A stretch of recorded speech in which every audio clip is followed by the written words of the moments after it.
You might recognise. Dave, I'll pass it over to you. Thanks very much. Hello everybody.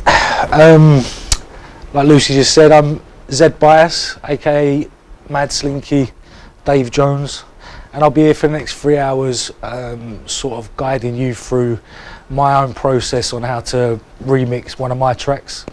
Also, I wanted to talk a little bit about why we need remixes, what a remix is, what different kind of remixes are needed for what purpose, and then I'm gonna make some beats.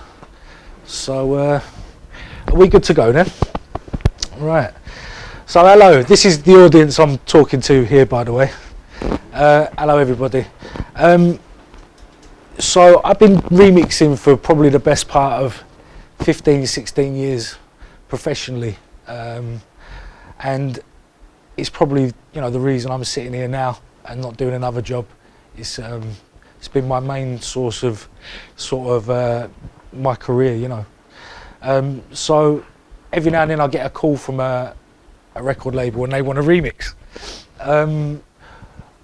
Mostly it's for club play, but not always. These days it's more for radio and for YouTube and stuff.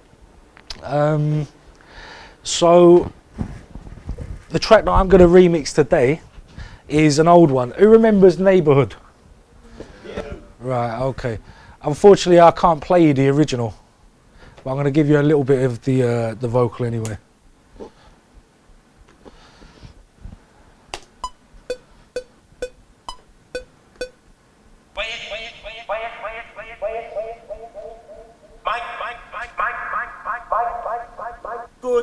Good. I feel good, yes, wonderful, good. Anytime I come in at the dance, I feel listen to the man in my neighborhood. I feel good.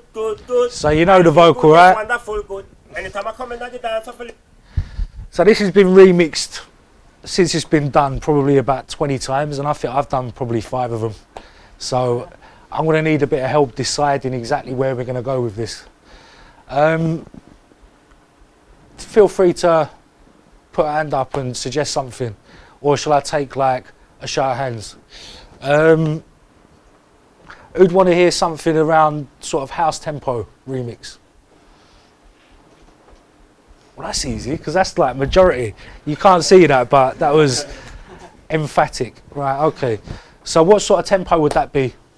128, 280. That's 1 2 3 1 2 4 is a good one. That's slowing it down a little bit. 1 2 5. That's pretty much where I do all my remixes. 1 2 5. So you see 1 2 8. All right, we'll split the difference and we'll do 1 2 6. I suppose the first thing that I do when I remix is I listen to the original, but through some legal reason we can't play the original, so you're just gonna have to take my word for it. It's a garage tune, yeah. It's kind of makes people want to dance. There's a bit of a bass line going on in it. It's quite swingy as well. So it might be interesting to move it a little bit away from the swingy garage, take it somewhere a little bit different. And I thought, rather than me just show you a load of plugins that you've probably already used 100 times, and you know, you all know, I thought I'd bring a couple of my analog friends up with me. Do you all know what these are? Have you had a look? Well, for those who can't see, we've got an 808 drum machine up the top there, and this is a Roland Juno 6. Borrowing that off a friend, and I love it to bits. If anybody sees one for sale, holla, because I want to buy one. And you lot out there. And this is, I mean, I've had this for years. I've had this probably longer than anything. I bought that off my mate for £60 in '94, I think, and I've kept it ever since. A lot of my bass lines that I do, I get off of this.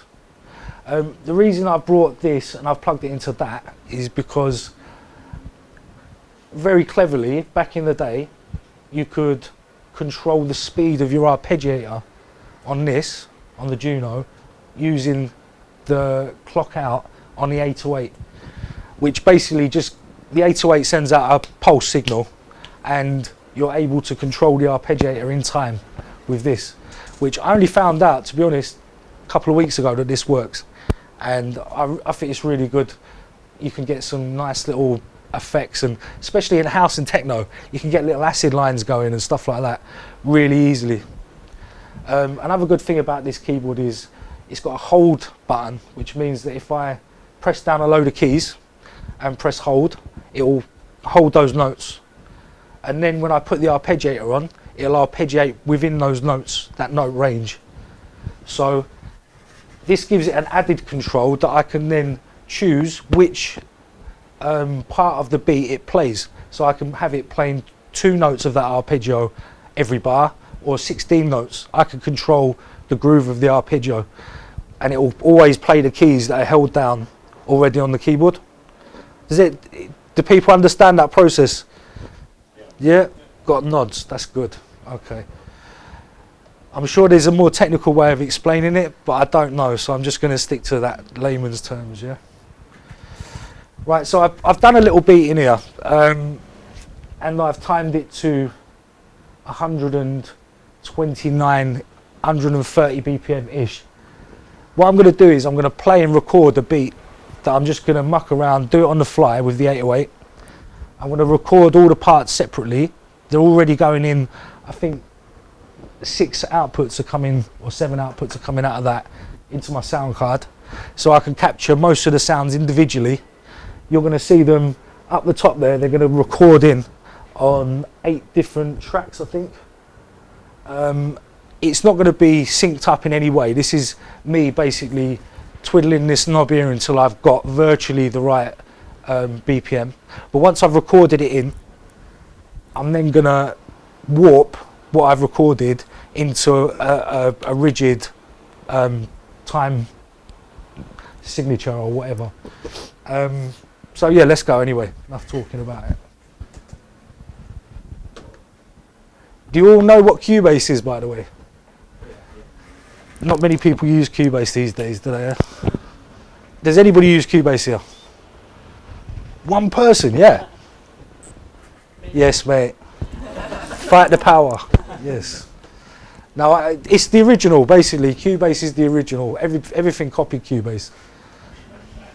I was using it in 1893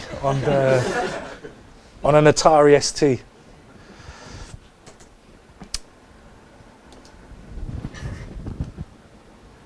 So I'm just going to start off with a click here, yeah? And it is going to play the vocal. It might go out of time, but we'll see.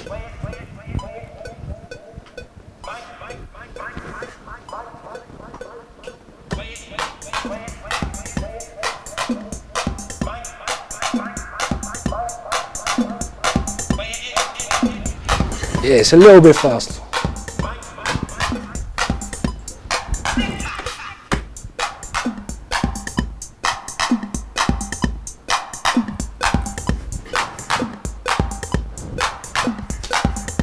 So the chances of me syncing it up with my fingers, it's impossible basically, because that will never do micro parts of a BPM. So what I'm going to do is record it with the click off and the vocal off, and then worry about timing it up in a bit.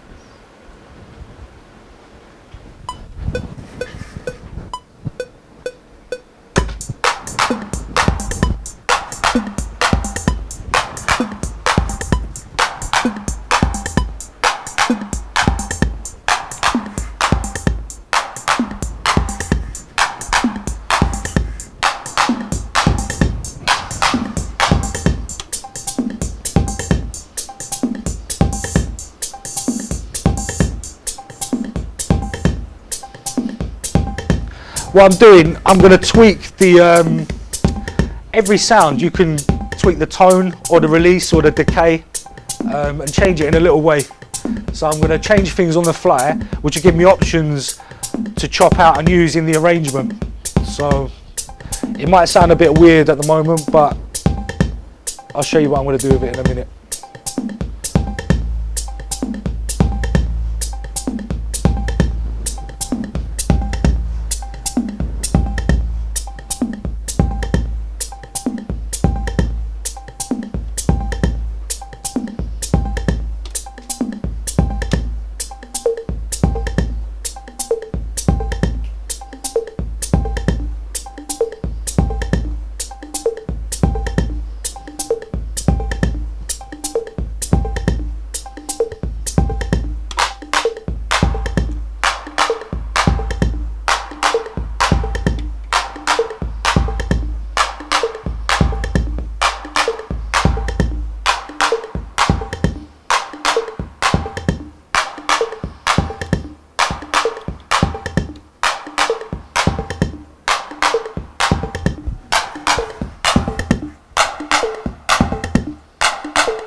Right, so we've got a few sounds to play with now. All I've got to do is get it into time. So what did we say? 1, 2, 6, yeah? Okay. Just chip in for anyone watching online. Ask questions through Twitter, hashtag MMS Sessions and at Midi School. I'm just going to open it up so you can see a bit more what's going on.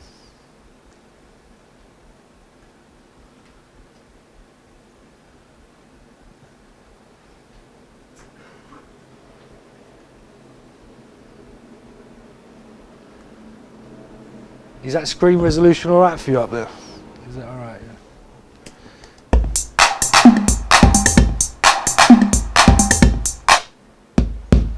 Yeah. Okay, so I'm just going to label these up so you can sort of see what's going on.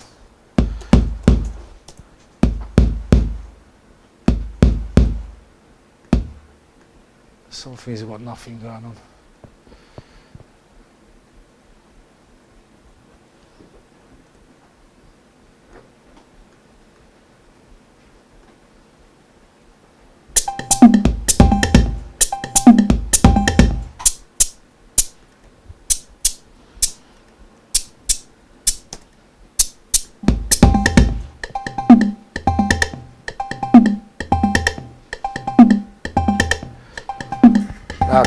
Because I haven't got enough inputs on my sound card, I've had to put a few things onto the same channel. So I've got all the toms, congas and cowbell I think on the same channel, which might be nice when I go to chop it up and put effects on that channel. Is that a UAD sound card you're using? It is, it's a UAD Apollo Quad. Next one I'll be getting is the 16 because it's got 16 ins and outs and I can record everything at the same time.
Right, so I've got a few drums to play with there, but it's not a house by any stretch of the imagination. So what sort of thing am I going to put in there to make it definitively house then? You don't think I'm going to do this on my own, deal? You lot, I've got to earn your spaces here by helping me out, and you can all have a credit, yeah? The 4 on the floor beat. Right, so what 4 on the floor? Okay, would that be kick drum? So kick drum on every quarter of a bar. Right, on every beat have a kick drum. Okay. Now what I want to do, I want to keep the 808 bass drum that I've got there, which is kind of, it's weighty and it's really good in a club. But I want to keep that 4 to the floor as well. So what I'm going to try and do is find a kick drum that will sit over the top of that one there. So we've got the best of both worlds. Do you know what I mean? Hopefully, if I pick one that's punchy in the low mid, but doesn't have too much sort of 50 hertz, too much weight in it, they'll sit nicely together.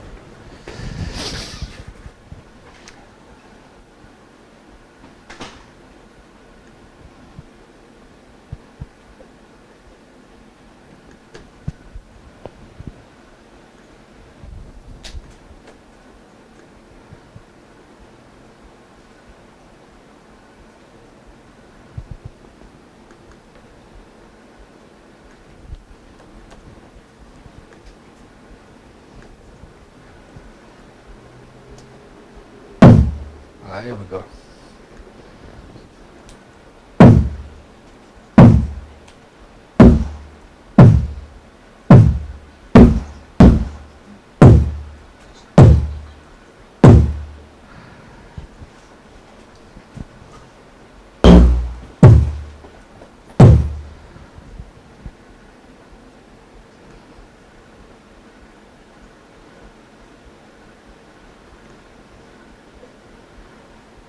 So I usually do my beats in audio. I know a lot of people will think, right, that's really slow and boring. Why are you doing that when you've got...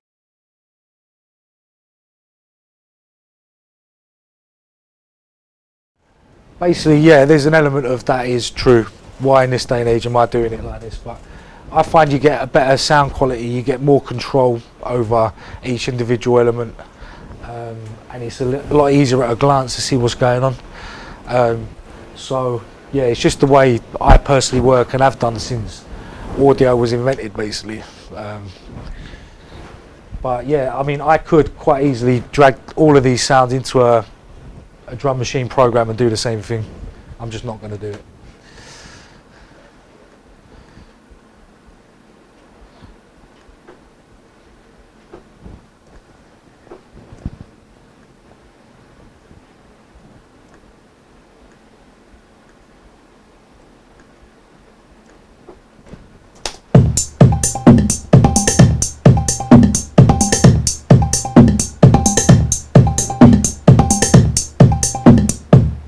Okay.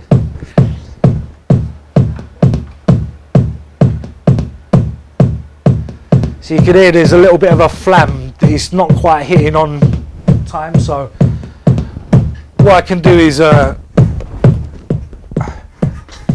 can offset either the kick drum or I can offset all of these samples. It's easier to offset the kick drum than everything else, so that's what I'm going to do. I'm going to try making it a tiny fraction later, the kick drum track.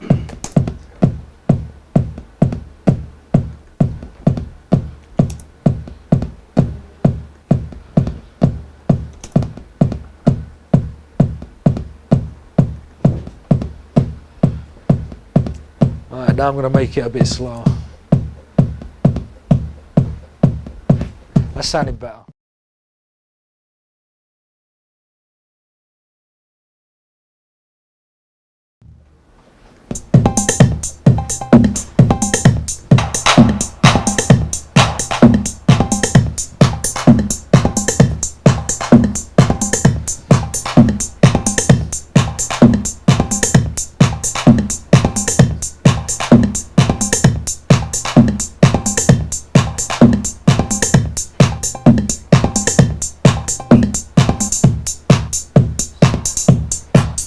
Right, so that's like your basic 4 to the floor, right?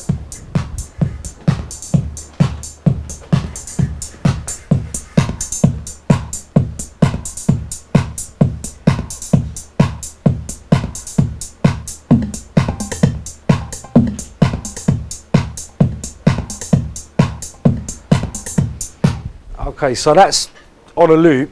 Again, it's pretty boring just like that. So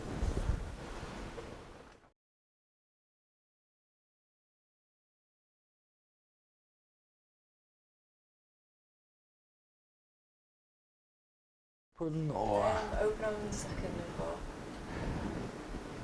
right, so where the snares go on the second and the fourth beat, or you're on about on the off? Yeah, yeah. On the off beat, yeah. So I've got like the 808 doing that, but it's not really a housey sound, is it? That's it's what is it? Yeah, that's doing that.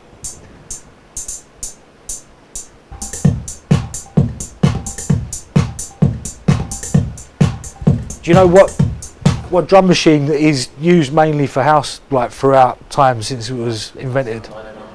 Right, so I'm going to try getting a 909 open hat in the place where that is, upon your suggestion. So if it doesn't work, it's your fault.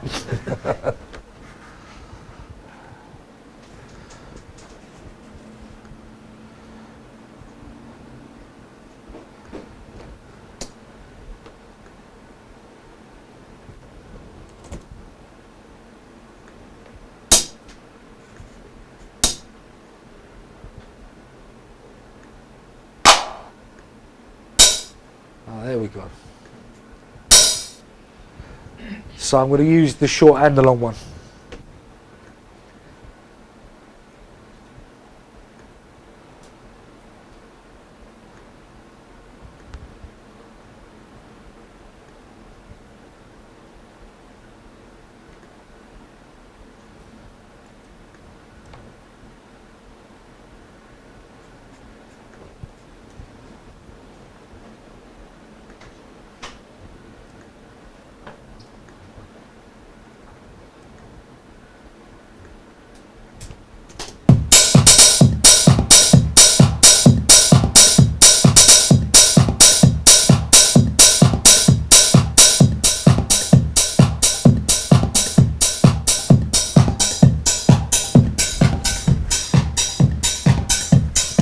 That gives it bags more energy, like much better. Starting to sound like a really old house track now.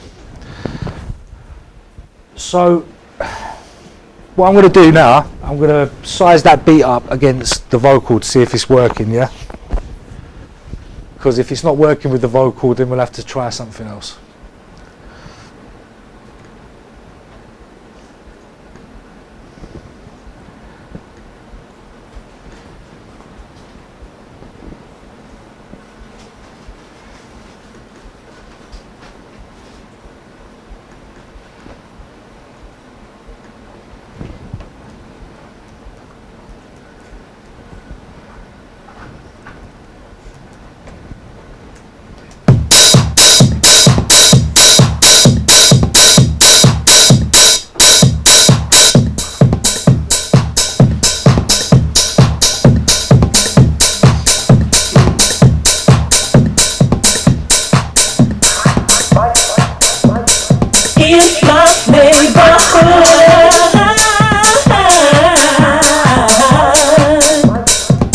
Right, who spotted the deliberate mistake?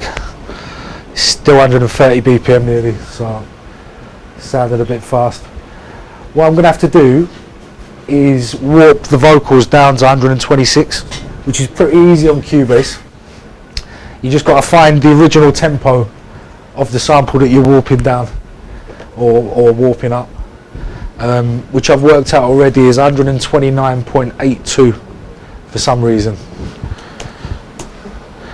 Don't ask me why.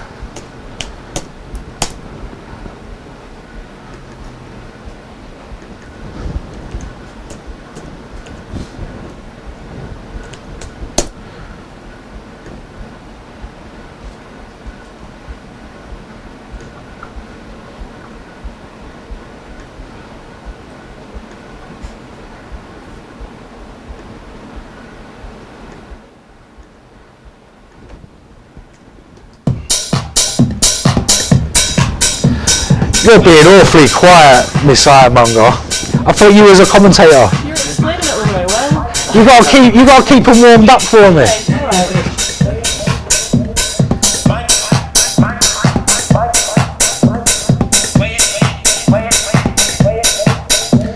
Right, so basically they're now warped to that tempo. So if I put it down to 126, all the beats will be out of time. So now I've got to go into all the beats that I've recorded and do those as well, which will be here. Right, so clicking that box basically puts it in what Cubase calls musical mode, and when you change the tempo of the track, it will change it automatically, so it will all be in time. Flex mode on Logic. Exactly.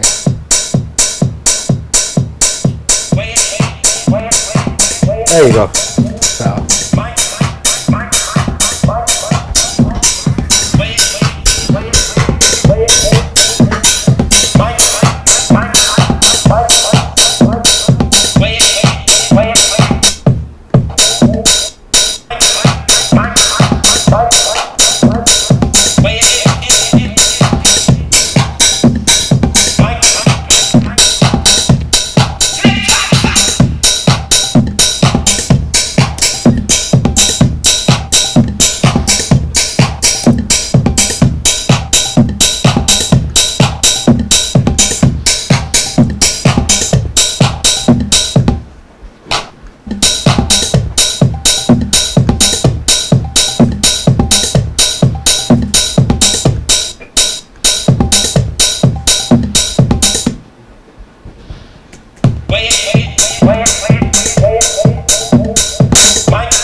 moment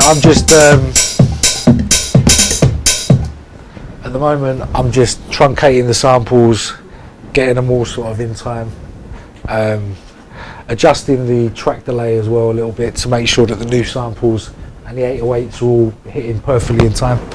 Once I've got those elements all hitting in time, we can start throwing some more ingredients in the pot.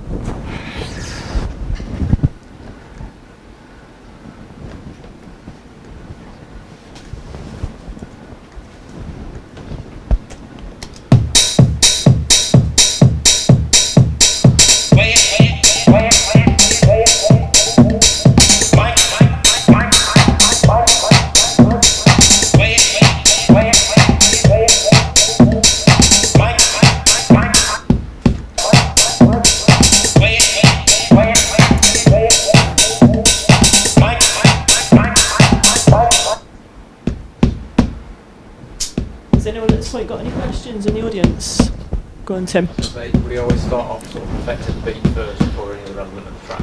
Do you always start perfecting the beat? Yeah. I would, and you'll see why. I mean, workflow wise, if you're hinging everything on being like built around the beat, which is most club music and dance music is, if that's not completely tight and all the elements that you're using aren't completely tight and grooving right from the start, then everything you put over the top will be stuck to that faulty blueprint, you know what I mean? Yeah. So you need to get that blueprint right and solid first and then build on that. For the whole track? Yeah, pretty much, yeah. Rather than working sections like start at the beginning, make an intro and then make a beat and then make a drop and then blah blah blah and work sort of chronologically through an arrangement, I don't do that. What I'll do is I'll build a picture up with percussion, with bass parts, with effects, and have everything working over like 16 to 32 bars. And once that's working and well oiled and trimmed and sounding great, then I'll start copying and pasting right across the arrangement, and then omitting certain bits in certain parts, which is then sort of adding the dynamics to it. Sort of building it up to the meatiest part, and then it's more a case of removing things. Okay. Yeah, I find. I mean, there's a lot of ways to do this. There's a lot of people out there work a whole heap of different ways. So there is no right and wrong. What's bugging me at the moment is the sound of that kick drum. Yeah. It's very spiky, but I like the weight of it. So what I'm going to do is I'm going to get a Moog filter to just filter down to and keep exactly what I want to keep out of it, which is the weight.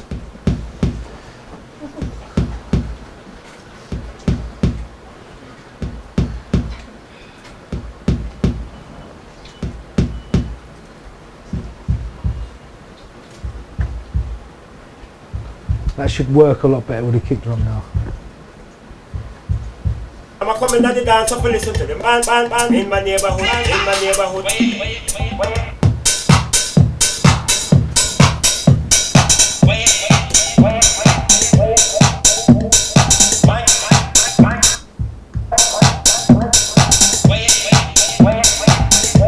There you go.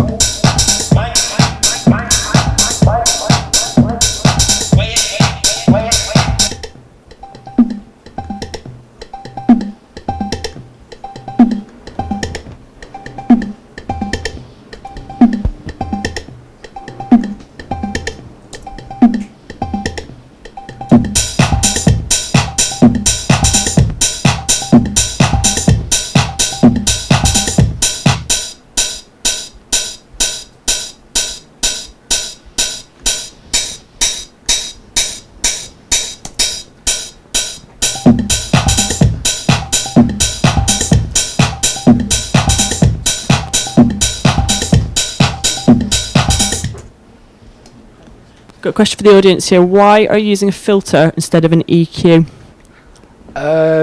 Because I like the sound of the Moog. It's also got like a drive, an overdrive function in it, which really warms it up. It's keeping with the analog sound because it's a really good reproduction of a Moog filter. I could take out you know, the same way I could take out with EQ, but it would be a high pass that I'd have to do. So I might as well do a high pass on a high quality filter, because an EQ is a filter basically. That's the long and the short of it. Who was asking that one? That's Tom there. Nice one. Please, like, do ask questions, anything at all, because it's going to be a long 3 hours otherwise. Do you know what I mean? It's hashtag MMS sessions for those watching online.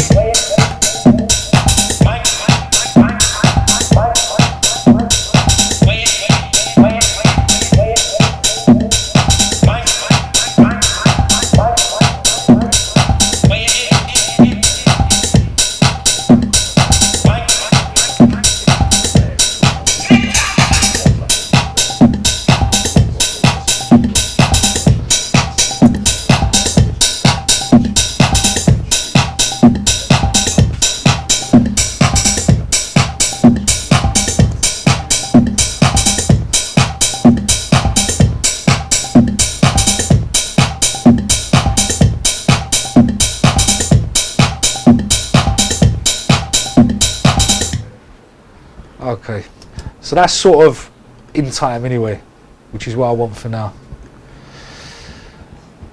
So at this point I'll be thinking about basslines really. What sound makes a good bassline? Yeah, Sine wave. absolutely. It's like probably my favourite out of all the bass generating tones. Really sort of warm. But for house music, especially these days, a lot of people are using square waves detuned. I'm sure you know, bit of effects on there. This thing's got a nice square wave, really, really tasty. Just had another quick question there from the audience. Do you ever layer your kicks, or are you quite happy with how that's sounding at the moment? That is a layered kick. Okay. And how often? So yeah, I was going to ask, on terms of layering your kick, how much depth do you go into? Do you put 3 layers on, and then would you add more processing to each level of the layers, and then would you be side chaining one to the next one, and then maybe using solid bus compressor over all 3 of them to get an overall sound, or do you just are you a bit more just layered at 3 and then just a bit more volume EQ? I was wondering what kind of complexity how far you should go. That's a good question.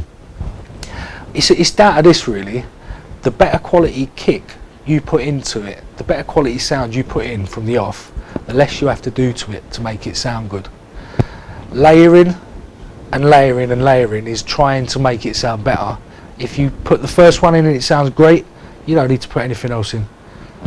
That's it. I mean, you can overthink these things, you can over process, you can take a lot of other frequencies out of the mix by putting these sounds in. Just say like you've got 3 kick drums and you've got overlapping frequencies, like, which is quite easy to do in the low end. You could be taking another sound out of the mix by one of these hidden frequencies. They might get phasing happening, so when you put it on a vinyl it won't sound good, or it won't sound good played in a club if you've got phasing going on in the lower end. There's all sorts of things that you can do without realising you're doing it with the layering. So it's a kind of, it's like cooking in a way, yeah? You've got to watch what you're putting in. It's going to be a lot of cooking metaphors going on. I used to be a chef back in the day, I've got to say. So yeah, food and beats. But you get what I'm saying, yeah? It's best to look for a good starting sample. Like that one that I put in there, it's an analog kick. It's out of, you know, it's sampled off an analog drum machine. I sort of knew what one to go for because I use it quite a lot as a good starting block. Now later on when we go back to, say, in 2 hours, and we'll listen to the kick and we'll analyse, and you can tell me if you think it needs a layer or not. Yeah, that's fine. So Yeah? yeah, I was asking another good question. So just in terms of layering them, for example, like how much do you, again, sort of about, like say if it was putting an envelope on automation, and just to say like to cut out the tail of it and then use the mid-range from another kick, Yeah. Like I said, we use that method again. Like I said, put an automation, just like kind of put a bit of a groove in it, Yeah, so yeah. you can capture the frequencies from another one. Is that the kind of right technique to use to? It sounds brilliant, yeah. Show me how to do it later. I like a bit of side chaining, I've got to say, but it's like, you know, it's like salt and pepper. You've got to use it sparingly, yeah. You can side chain the shit out the whatever out of tunes. Do you know what I mean? It ends up sounding like some EDM stuff, which is good if you're trying to make EDM.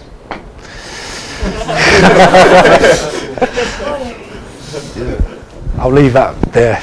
This is not a talk about tastes.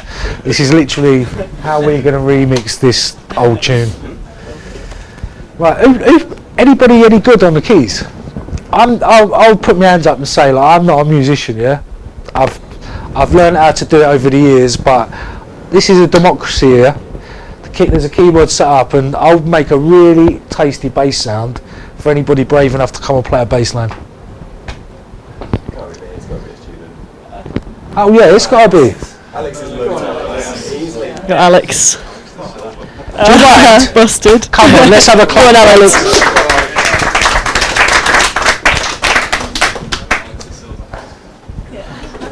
Nice one. Well, can we have a chair for him then? Is that all right? Yeah? Don't want to stand up. Come on, have a seat, mate. Sit you up over here. So what I'm going to do is I'm just going to get some sound out of that. 2 seconds. Right, have a seat, mate. How you doing, Dave? You all right? Right, so I've got a sub wave. Which is quite nice. Here we go. I mean, put the octave where you want, mate. What key is it? Key? Yeah, what What's key that? Well, if you're that good, you can tell me. Let's play it, yeah?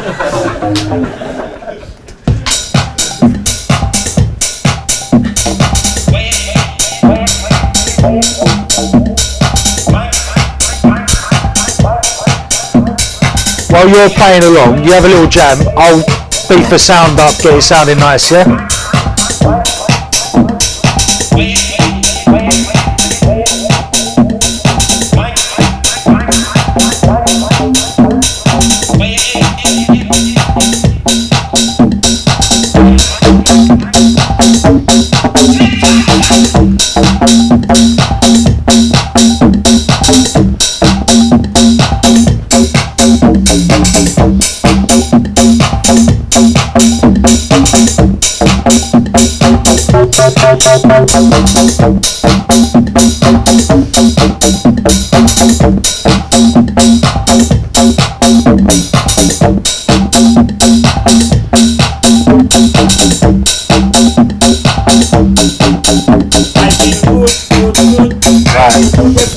This is what you got to tune into, this vocal here. In my neighborhood, I feel good, good, good. I feel good, yes, wonderful, good. Anytime I come in the dance, I will listen to the man. I feel good, good, good. I feel good, yes, wonderful, good. Anytime I come in the dance, I will listen to the man. What key's it in? What key's it in? C minor. It's in C minor. Well done. I made it 15 years ago, I didn't know it was in C minor. It's fun placement. Wicked. I feel good, good, good. I feel good, yes, wonderful, good. Anytime I come in the dance, I will listen to the man. Don't worry about being in time or anything, because I'm going to chop it up anyway. So, yeah, should we get it in, yeah? Anytime I come in the dance, I will listen to the man. Right, put it. I feel good, good, good. I feel good, yes, wonderful, good. Anytime I come in the dance, I will listen to the man. Right, deliberate mistake. I've not got it recording, 2 secs. Slick, this is really a slick production today. Brought to you by slick.com. Juno 1, 2, 3, 4, 5, 6. Okay.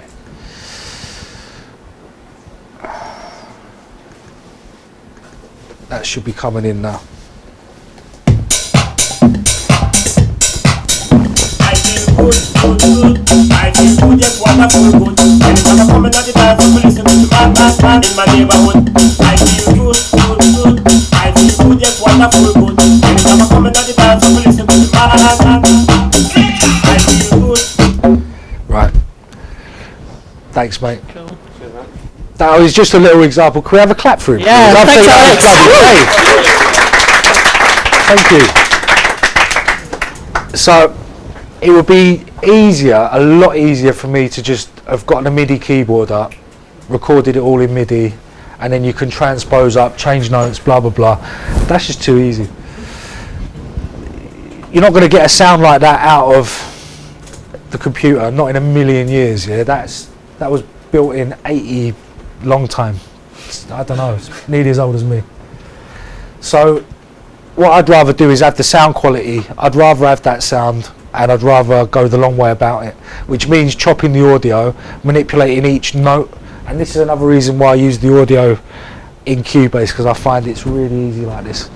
There's no warping really. What I'm going to do is chop it using a function called hit points, which for anyone who's used recycle, it's like recycle basically. And yeah, alright, I'm going to do that now. Yeah, might be quiet for a minute. I feel good, good, good. I feel good, yes, wonderful, good. Anytime I come into the dance, I listen to the man in my neighborhood. I feel good, good, good. I feel good, yes, wonderful, good. Anytime I come into the dance, I listen to the man. I feel good, good, good. I feel good, yes, wonderful, good. Anytime I come. Have you just converted it to Rex files there, Dave? I've literally, I mean, what it does, Cubase analyzes the audio that you're recording, and it creates its own hit point, So it's which is usually wrong. The transient markers. It's like recycled. Yeah, it marks it out itself, usually completely wrong. But what I'm going to do, I need to basically just find the start point of each note. I'll show you why in a sec. So you see, I don't know if you can see what I'm highlighting up there. It's not that clear. That's sort of dead wood, and I'll get rid of that. And basically what I'm trying to do is just have a different piece of audio for each note that he's hit, that Alex hit.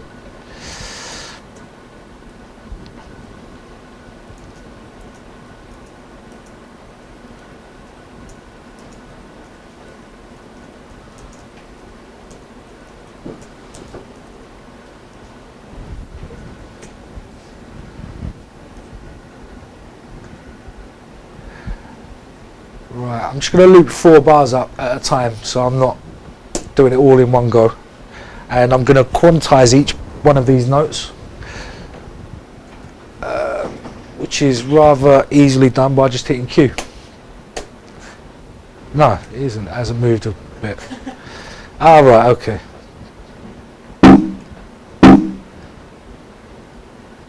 Alright, I'm just going to pick them up and do it manually because my computer doesn't want to do it. There we go. Right, okay. Good, good, good. I feel good, yes, wonderful, good. Anytime I come into the dance, I listen to the man in my neighborhood. I feel good, good, good. I feel good, yes, wonderful, good. Anytime I come into the dance, I listen to the man in my neighborhood. I feel good, good, good. I feel good, yes, wonderful, good. Anytime I come into the dance, I listen to the man in my neighborhood. I feel good, good, good. I feel good, yes, wonderful. So, Alex, where is he? Have I got permission to mess with it a little bit? We need that sort of flexibility as we're moving on, do you know what I mean? Like, right, so I'm going to knock things in and syncopate them a little bit to give it a little bit more of a swing, because at the moment it's all a bit on the beat.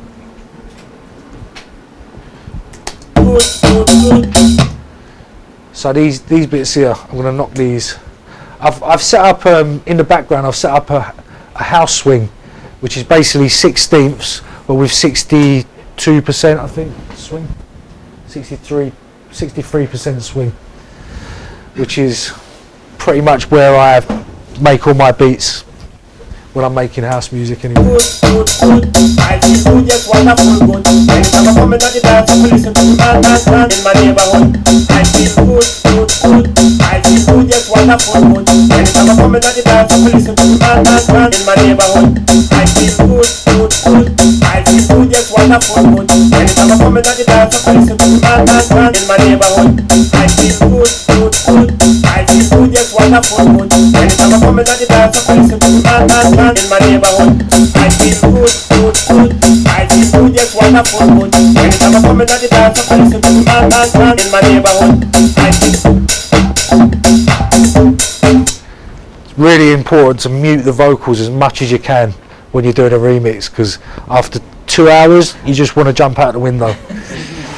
Even if it's your tune. Well, I specifically sort of tend to where this one's concerned, because I've listened to it for about 15 years. Every time I play out as well. Right, so that's pretty much what Alex has played, but I've nudged a few notes over to syncopate it a little bit.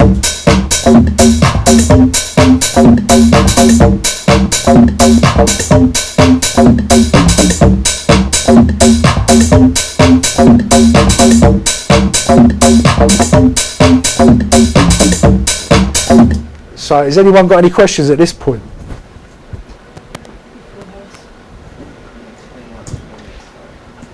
We've just got a question. If you could explain a little bit more about swing and why it is maybe that you go to sort of the 60% for house. Yeah, okay. Swing is a matter of taste, basically. House without swing, for me, is sort of that Euro sound kind of. Just take all the. Do you know what I mean? I mean, there's a reason why we call it garage, and it is the swing. That's all of it. The start and the end of it. The scale of swing, for me, starts about 60% and finishes about where the most I can push it to, which is about 85, and that's swinging its pants off. That's like, you know, if you're getting some like ridiculous Detroit techno, that's, you know, that really swingy one, that's that basically. But in Logic, I think you've got the old grooves. Is it 16E, something like that? That's pretty swingy. D, E, that sort of thing. MPC, I don't know. Does anybody use an MPC? The old ones. Akai MPC, right? Download the groups. Exactly. Yeah. Go and download it for free. I was using them for a long time on VST. I think Cubase VST, and then I lost them. Have you got them? Yeah, send them in. Right. I'll come down later for them. But yeah, it's got kind of a famous swing shuffle, isn't it? Really, the MPC. Why is it important on the dance floor? Generally, I find the swingier it is, the sexier it is. The sexier it is, the more ladies get on the dance floor and dance to it. The more ladies on the dance floor dancing to it, the more boys come and dance, and then you've got everyone dancing. That's just in my experience. It's logical. Yeah. So, yeah, any other questions? I mean, what are we going to do to this? Sorry, go on. Yeah. I've used like a lot of analog, mainly analog sounds. And Yeah. I mean, at sort of like commercial level, like aiming to get into charts with songs and stuff, do you tend to find that people just use analog sounds, or are people still using digital sounds as well?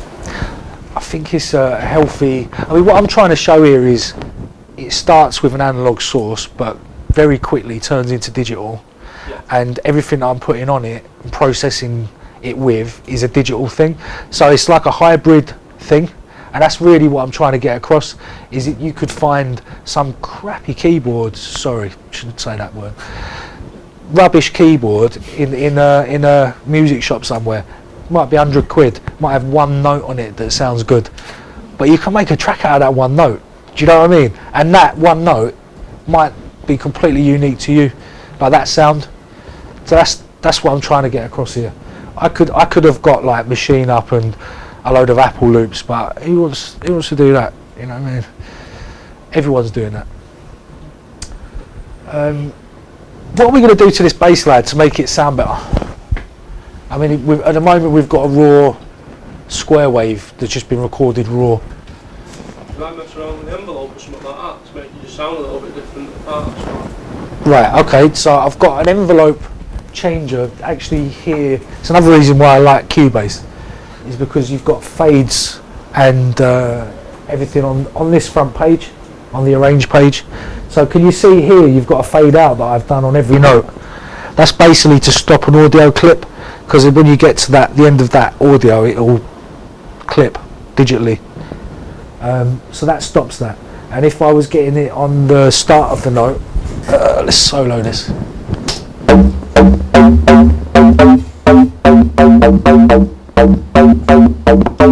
You see, you're still getting a bit of clip in there. So I'm going to do what you said. I'm going to mess with the envelope now, yeah? This is one way of doing it anyway.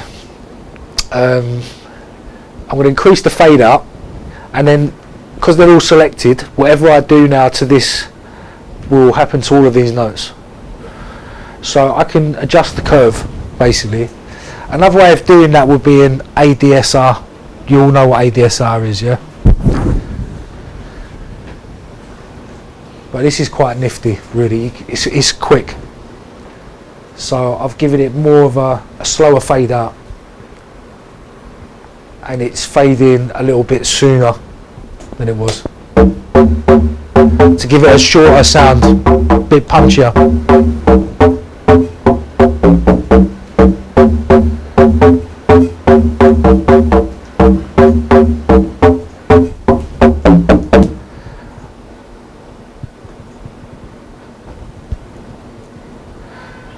There's a couple of notes that I reckon are a bit too short, so I'm going to try and lengthen them a little bit.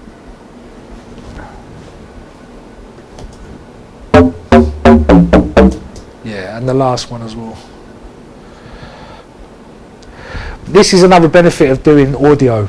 I can pick one note in that riff and I can manipulate that one note. Like for instance, I can have that note with no release on it whatsoever, or I can, alright, just for example, I'm going to chop it in half. I'm going to copy,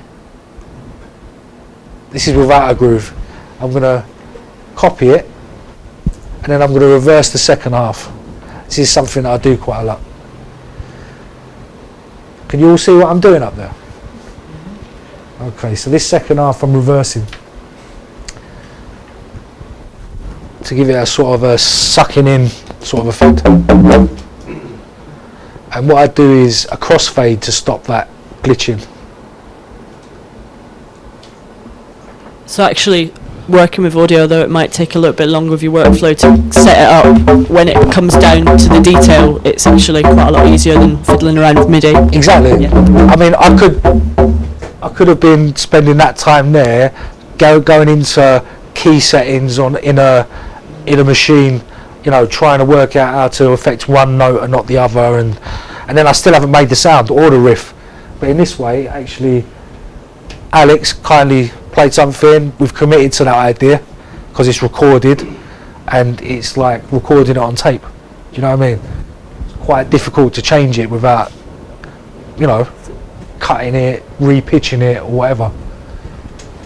But in that way, this is another thing about workflow that I want to get across with remixes, is because it's a job and you've got to make it sort of work for you as a job. If you want to do it as a job, you've got to become fairly quick at it, or at least like to the point where you've got a method of working that works for you. And a lot of it, that quickness, is committing to an idea early on and following it through, leaving yourself a few avenues, like a little bit of flexibility in that idea, but basically thinking, right, okay, that bass line, it might not be the best bass line in the world, but I'm going to record it in anyway. I'm going to chop it up and get it as good to my ears as I can right now, and then I'm going to try and get something else on there. You might come back to the bass line and think, well, actually I could do that in a better sound, or blah blah blah, but you've used it as a stepping stone to get the next element in there. And getting all the elements in there nice and quick is what, for me, keeps me actually you know, alert and enjoying it. That's the fun part for me. Deliberating over a snare sound for 3 weeks is not fun. It just isn't. So, yes, mate. So when somebody sends you a remix, how do you go about selecting the certain parts of that original track that you want? I'll just Alright say for then. the mic then, yeah. When someone sends you a remix, how do you select the parts you want to work on? Is there any process in that? Okay then. Right. Well, this has got a little bit. I touched on it at the very, very start. It's the reason for the remix, and the type of remix you're doing matters a lot in the respect of how much you use of the original track, because most club DJs, for instance, just say I've been sent an EDM track, just any old EDM track to remix. People wouldn't send it to me personally for an EDM remix. That will make sense. I'm going to make another kind of music out of it. So all the parts in there are going to be geared up and in a key, probably, that I wouldn't use. I C minor. Yeah, C minor, yeah. I'm completely on my majors. Yeah, I'm not the best person to talk about keys and all the rest of it, but feel wise, yeah, I'm probably go for something a little darker. And that would mean not using the samples from the original. So 99.9% of the remixes that I've done have just been using the acapella. If it's something outstanding, I mean, for example, I remixed a few weeks ago. Who's heard of Stylo G? Right, well, Stylo G's got a track coming out very soon on Freebeat called Call Me a Leader. It was called Call Me a Yardie, but you can't say Yardie anymore. And it's got a Bob Marley sample in there that they've actually cleared, and it's really cool. And when I did my first mix, I didn't use it because I thought, sacrilege, how can anybody sample Bob Marley? And like, I don't know. But then I thought, actually, it's a really good opportunity to use it in a legal way. I'd love to. So I did another one, changed my mind quickly, and I put it in. But that is the first remix in a long, long time where I've used a defining element, a definitive element from the original. I wish I could play it, but I can't. Can I? Is that sort of answered? Yeah. Yeah. So based on you as a person, knowing exactly the qualities that you have, then you turn that track. You basically take that track. Well, it's the reason you're being asked, basically, to do the remix. All right, there's a lot of people out there that are remixing because they want to do it, and that's sort of a remix, but it's otherwise known as a bootleg. Back in the day, we used to call them bootlegs. Any remix that's done without permission, whether it's released or not, is a bootleg in my eyes. I've done loads of them over the years. Do you know what I mean? I'd hold my hands up. I'm sure I've had my wrist slapped a few times over the years as well for it. But a remix for me is a commissioned thing. So the person coming to you will have a reason for coming to you. Either you've got a great name, your own brand, and you've got your own fans, and they want to cross brand with you to bring that song to your audience, your fans. That's the main reason for doing it.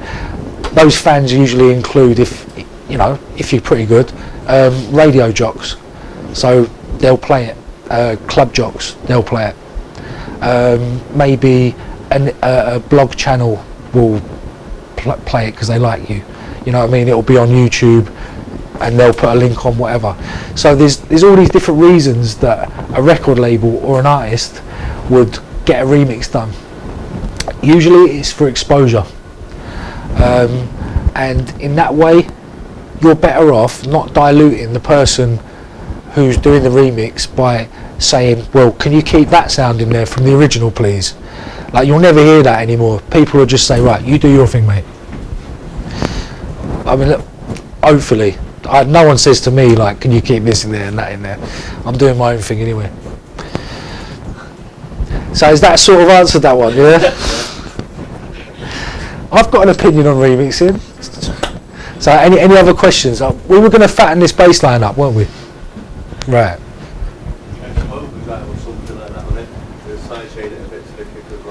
Okay. Overdriving side So chain. when you say side chain to the kick, ducking the bass when the kick comes in, yeah? Okay.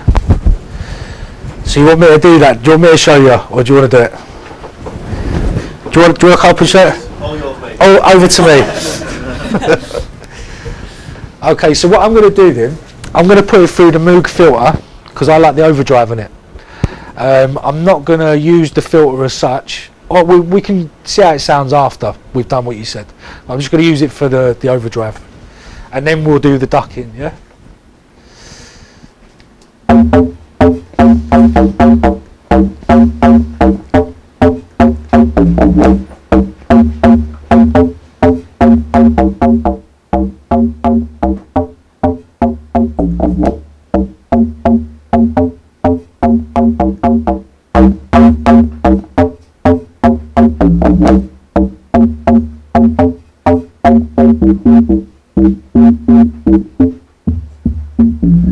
I don't know if you can see, but there's an envelope follower. It's like, it's a great little thing that the Moog filter's got as well, where it will actually, without any MIDI or syncing up, it will follow each note and give it its own envelope. So you can have it sort of going bow or wop. Do you know what I mean? On each note, which is really cool.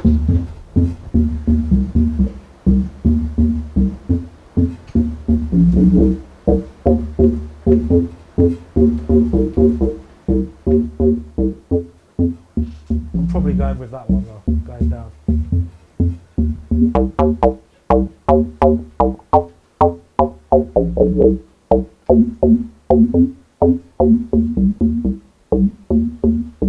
And you can hear like there's another resonant filter going over the top now, which gives it sort of harmonics. And jungle, UK garage, house, all of these, it's a really good thing to start pushing these harmonics in the bass, because in a club it sounds great. End of.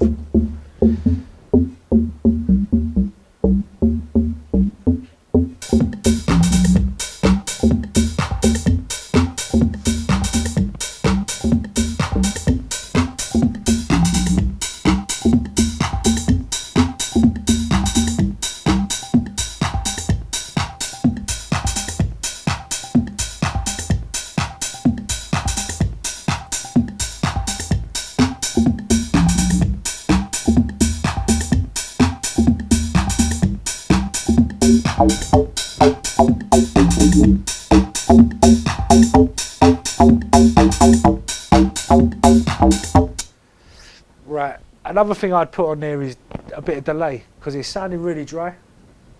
And bass sort of should be dry, but you can get away with putting a little bit of delay on there if it's mono delay, because if you start messing with stereo and panning and stuff on bass, it's not a good thing. Just make it sound quite muddy in the bottom end. Well, I'm coming from the school where everything I do is potentially going on vinyl. Yeah. Even though it's not these days, but it could be.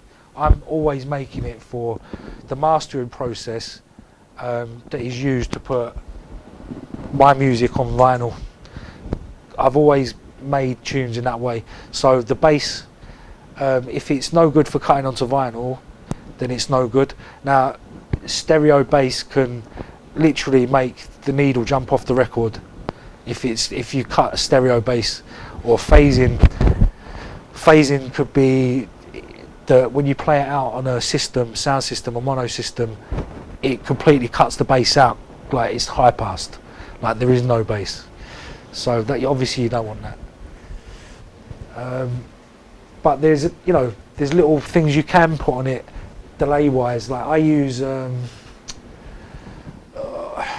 it's like a tape delay. Where are we?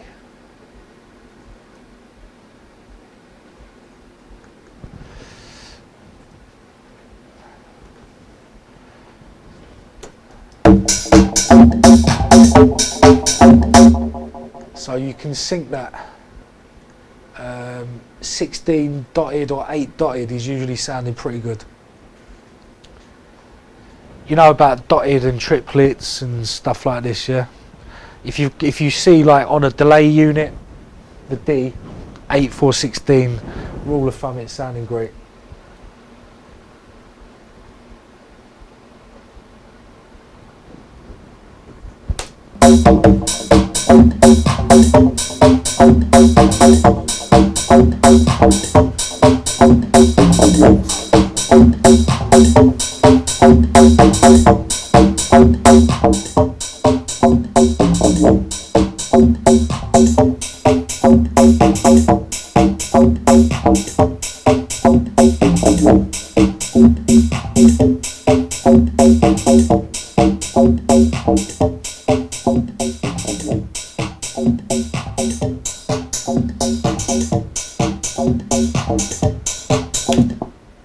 So you can hear it's just a tiny little ghost. I've took all the feedback off it basically. So you're just getting a little shadow. It takes all the dryness off of it. Well, a lot of the dryness off of it.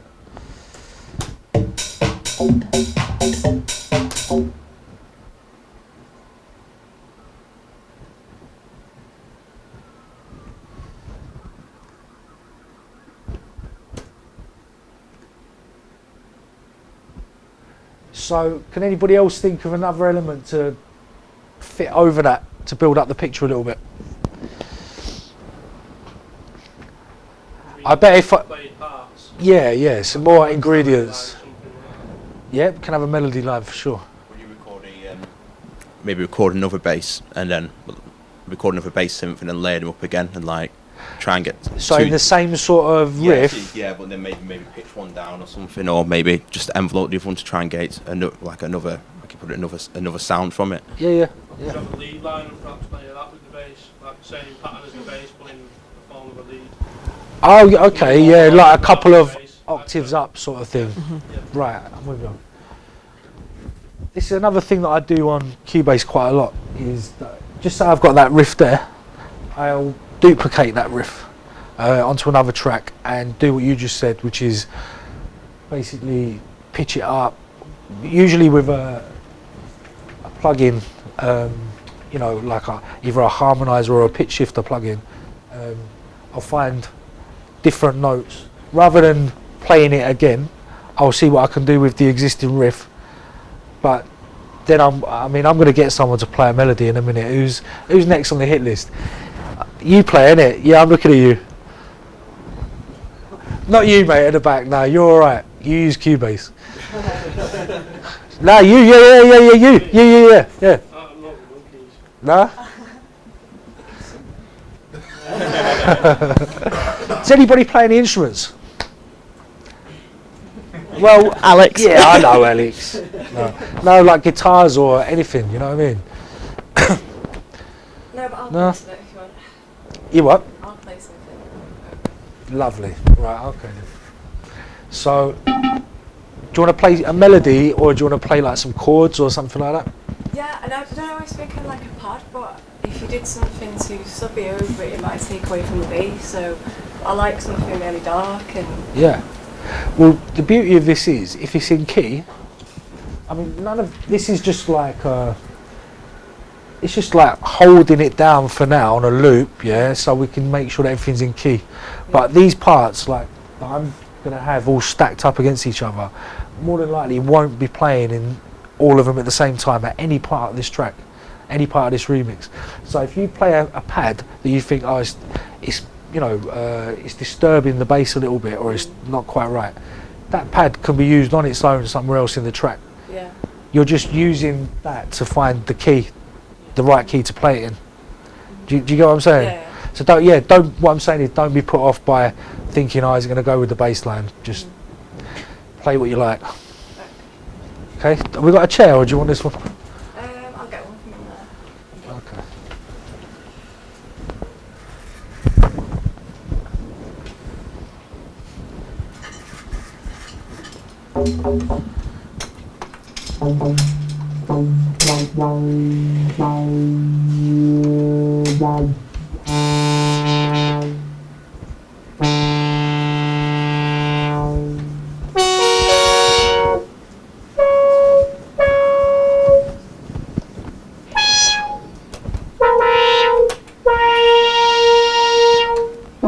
This thing does the best pads.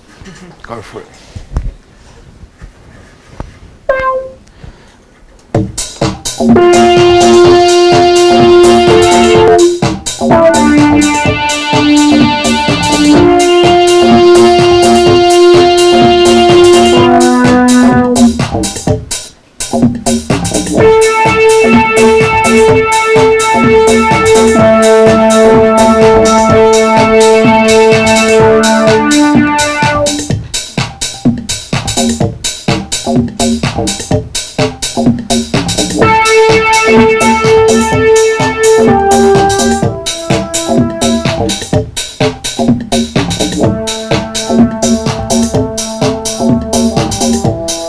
Right, I'm going to put the original vocal back on so you can see if it works with that.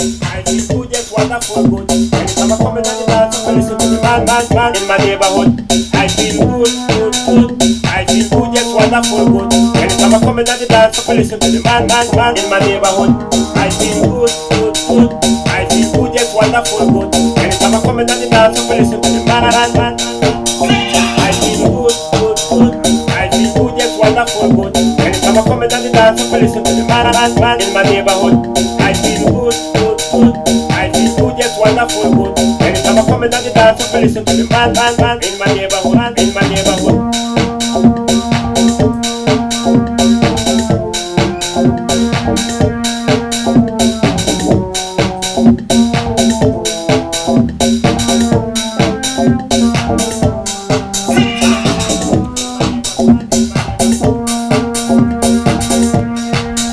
I feel good, good, good. I feel good, just wonderful good. Anytime I come in the dance, I listen to the man in my neighborhood.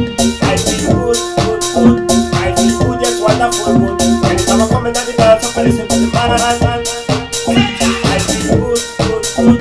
I feel good, just wonderful good. Anytime I come in the dance, I listen to the man in my neighborhood. I feel good, good, good. I feel good, just wonderful good. Anytime I come in the dance, I listen to the man in my neighborhood, in my neighborhood.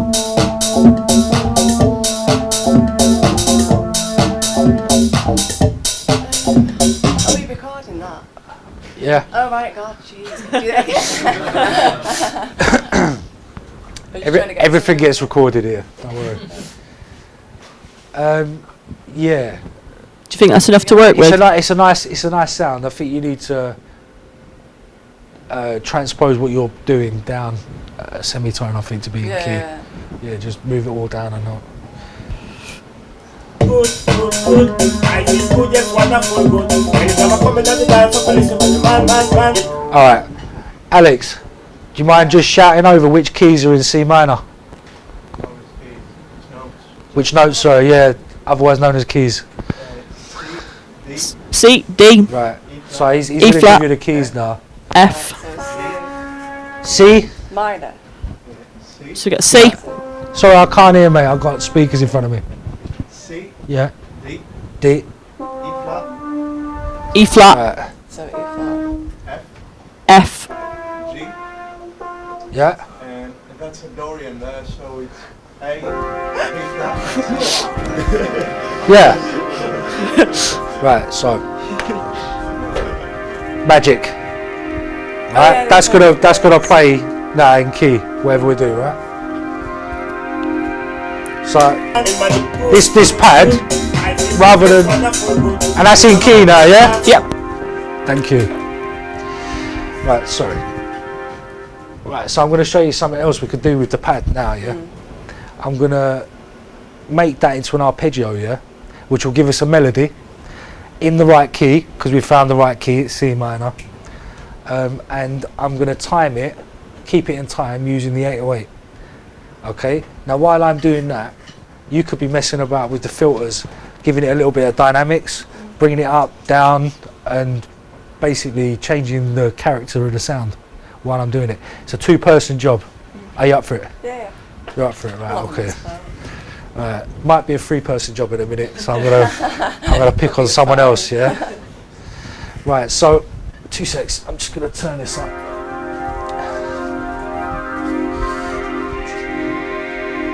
Who recognises the sound though? I mean, it's a classic sound. This, the Juno pads. I mean, that's pretty much what it was built for. You know what I mean? Have you touched the key? Yeah. I've got to do it all over again. Wrong person's a finger bit. It's all right. No, I mean, you wanted a pad, and we're going to put a Yeah. pad on it. No problem. Right. So, Alex, C, C, D, E flat, C, D. E flat. Yeah, got it.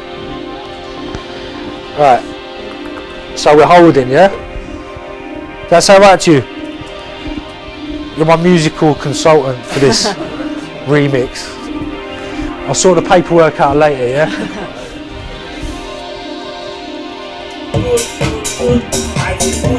Right, so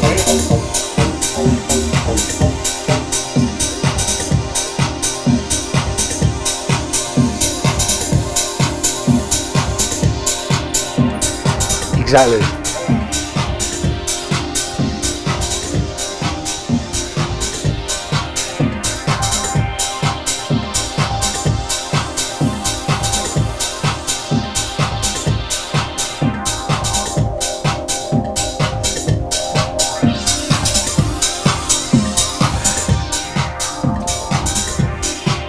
So basically what I would do, and I do this every track, is no, keep going. I'm explaining what you're doing. I'll basically hold down whatever pads I need. I'll find them, record them in the key that I need, C minor or whatever, and I'll be doing, sorry, what is your name? Sarah. I'll be doing what Sarah's doing now, which is riding the frequency basically, and the resonance, and the basically filtering it up and down. Using that, that's going to be the intro or a breakdown. Do you know what I mean? You wouldn't have it with the bass line at any point. I don't think it would. Like Sarah said, it would swallow the bass line right up. They're kind of overpowering sounds. Okay, so we've got that, and that's still going, right? Yeah. I'm going to show you what this does with the arpeggio. Has anyone got any questions? So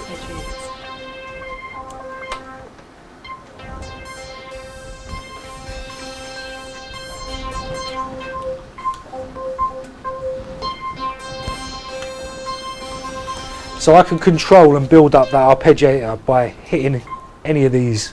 At the moment that's just playing one note, and it's basically playing that C minor chord, and it's going round the notes in the arpeggio. You can go up and down, or just down. You can use it over 1 to 3 octaves. That doesn't work because this is creating the tempo. So just to show you, I'm gonna hit all of these.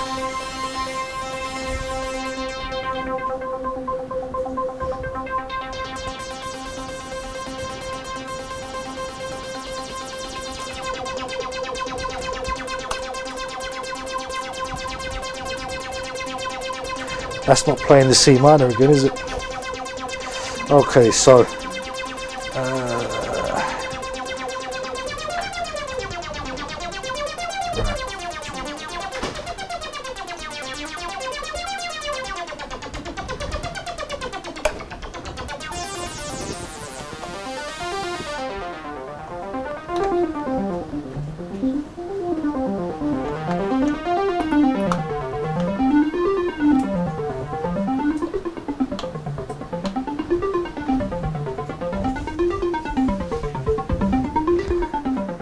if you want to get that in time with the rest of the track.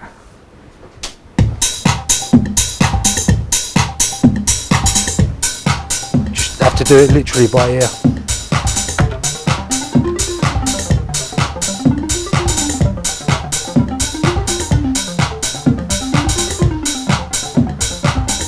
I'm having to ride this to keep it in time.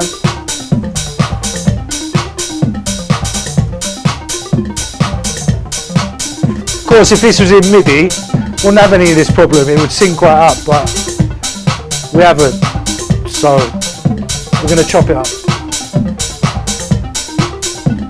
Right. So while I'm keeping that in time, do you want to change the character of it?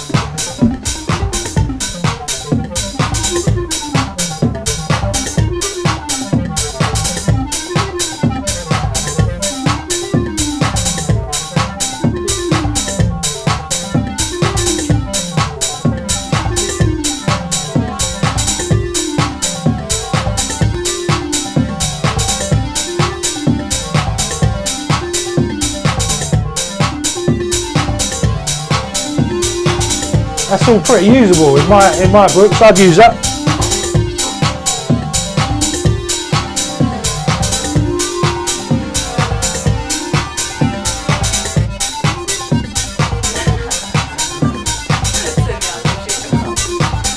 It's all about them little switches though. That's what gets them. Right, yeah, go.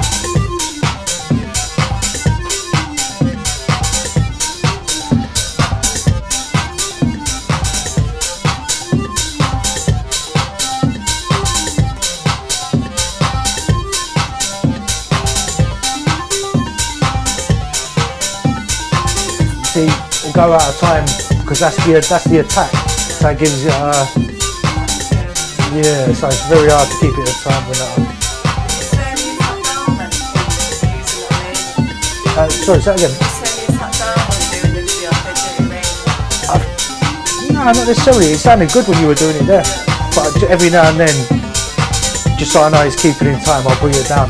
Because I know that he's hitting on the right chord. Because I mean, this is literally like DJing, trying to keep the deck in. See that's going out.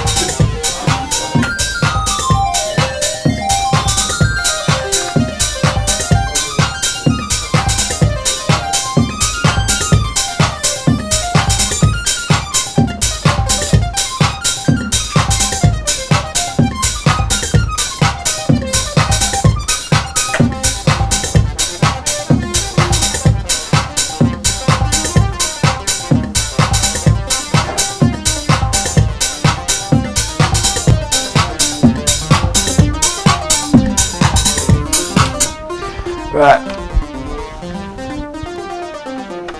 Oh, Dave. okay, we have a malfunction. It's okay. Quick It's under question control. there, Dave. So you're borrowing? Are you borrowing the Thanks. 808? Nice one. Can we have a little bit of a clap here? It didn't look like a lot, but actually what Sarah done was pretty wicked there, you know what I mean? You're borrowing the 808 at the moment, is that right? You're borrowing it. Yes. And A friend of mine called Schweb, who is an old acid master from Manchester from way back when. do you use a VST arpeggiator when you're not using that, or what would you do for an arpeggiator? Yeah, you could. I mean, there's a lot of ways that you can create arpeggios just with the DAWs these days. There's MIDI plugins. The easiest one I can think of. Who uses Ableton Live here? Anyone? Well, it's about Yeah, there's 4. really good ones in. Like there's a chord plugin on the MIDI plugins. Yeah. What's the other one? Well, it's arpeggiator, right? Yeah. Amazing. Yeah, I mean the chord thing would go before the arpeggiator to find the right chord. Yeah. Which is pretty much what we're doing here. I mean, that's as basic as it's going to get you, but the only difference is it's a pain in the backside to edit it, to keep it in time or whatever, keep it in key sometimes, in tune, sorry. But the sound, the end results, the mistakes end up being what you love about it. That's what you can't do on the computer. Do you know, it going out of time would never happen on the computer unless you really made it. And let's face it, people are making their careers off that wonky sound now, aren't they? Do you know what I mean? And I bet a lot of it's not made on Reason or Ableton Live. You know, you're getting that wonky sound from playing things in live and not quantizing. So, has anybody got any more questions for me? What? I don't mind. What VSTs was you going to recommend for pitching before? I just wanted to. Pitching? For which algorithm, which ones are good for algorithms, etc. Well, really, it's down to DAW choice as well, because I've got like a built-in thing called Vari Audio here, which is pitch and warp.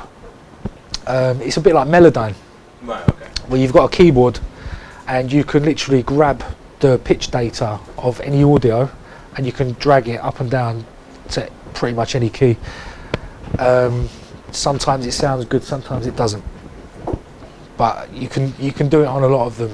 Yeah, I know you can do it on a lot of them. It's just it was more a case of which one would you recommend as the best? Because I think I've been reading up about the Is it the Cubase. Oh, you're gonna say Cubase? I mean, at the end of the day, it's my opinion, isn't it? At the end, you know, I could tell you my opinion on everything, but it wouldn't be right. There'll be 100 people telling me Logic. I'm a minority. Can I ask, is there any reason why you chose Cubase? Is there anything that sort of attracted That's you all to there it? was when I started programming. Version 1 on 1 Mark 1 on the Atari. My Atari ST, I got to tell you, cost £4 from a car boot sale. And it made Neighbourhood and all of those garage tunes. It is basically, the Atari ST was before there was any audio capabilities on a computer. There was no audio recording at all. If you had digital recorder, it was probably worth about 60 grand. Otari used to make them back in the day. I used to go to a studio in Reading called Basement, where MJ Cole recorded the first classic album. I was there when he was doing Sincere as well, and they had an Otari in that room. Who's heard of a guy called Martin Ikin? Right, well, Martin Ikin, not a lot of people know this, yeah, he's an absolute don, and I'm going to try and bring him in here to show you around some of this stuff, because he's the guy that used to engineer this Basement Studios. So he's had his fingers over all sorts of music over the years. But I started working with him in '99. That's when I was going down and recording. He taught me so much, like how to record audio and also how to program a sampler, an Akai sampler. DJs at some of the events that I play at. Sorry? DJs at some of the events that I play at. Yeah. Well, it's great. He's having a resurgence now, and it's really good. Well deserved. But he can tell you so much more about all of these things, especially keyboards. I mean, I'll see if I can get him to bring his Mini Moog up, because he's a fantastic keys player. Do you play any instruments? This is me playing an instrument. How I got into this, I mean, there was no training. I've not even read a manual. This is just coming purely out of the love of music, and then it slowly became a job. Remixing is still like a very big part of the job. But anyway, digressing. Where are we at? We've got the pads there, and we've got a little bit of arpeggiator. So I'm going to try and get this into a bit of an intro, basically, and a build-up, and then drop into this bass line. If anybody wants to stop me at any point, please do.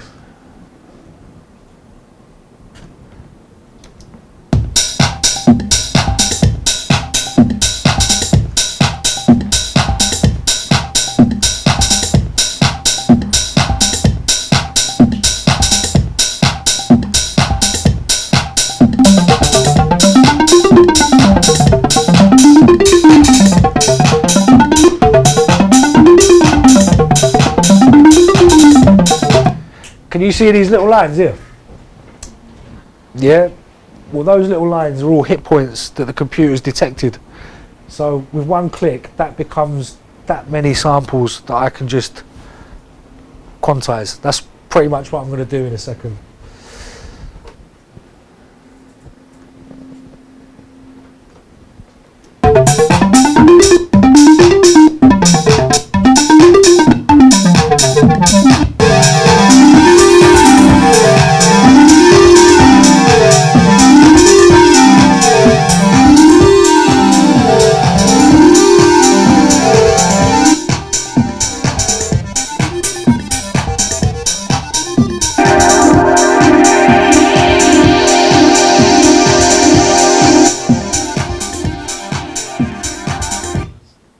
That pad is really, really nice.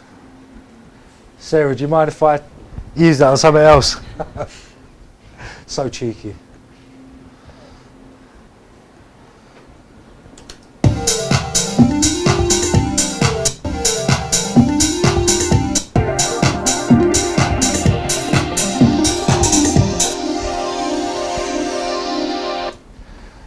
So we've got quite a long take of that. It's 32 bars and some. What I would do, just as a bit of an experiment, because you can see it's a mono sample, right? If that was stereo, you'd have two of those. So what I'm going to do is make my own sort of pseudo stereo pad by chopping it in half and put in these two channels, hard left and hard right on the panning.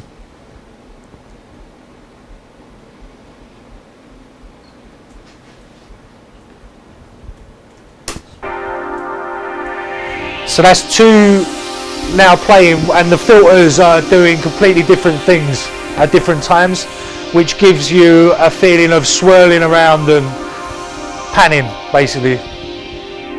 Can you hear that?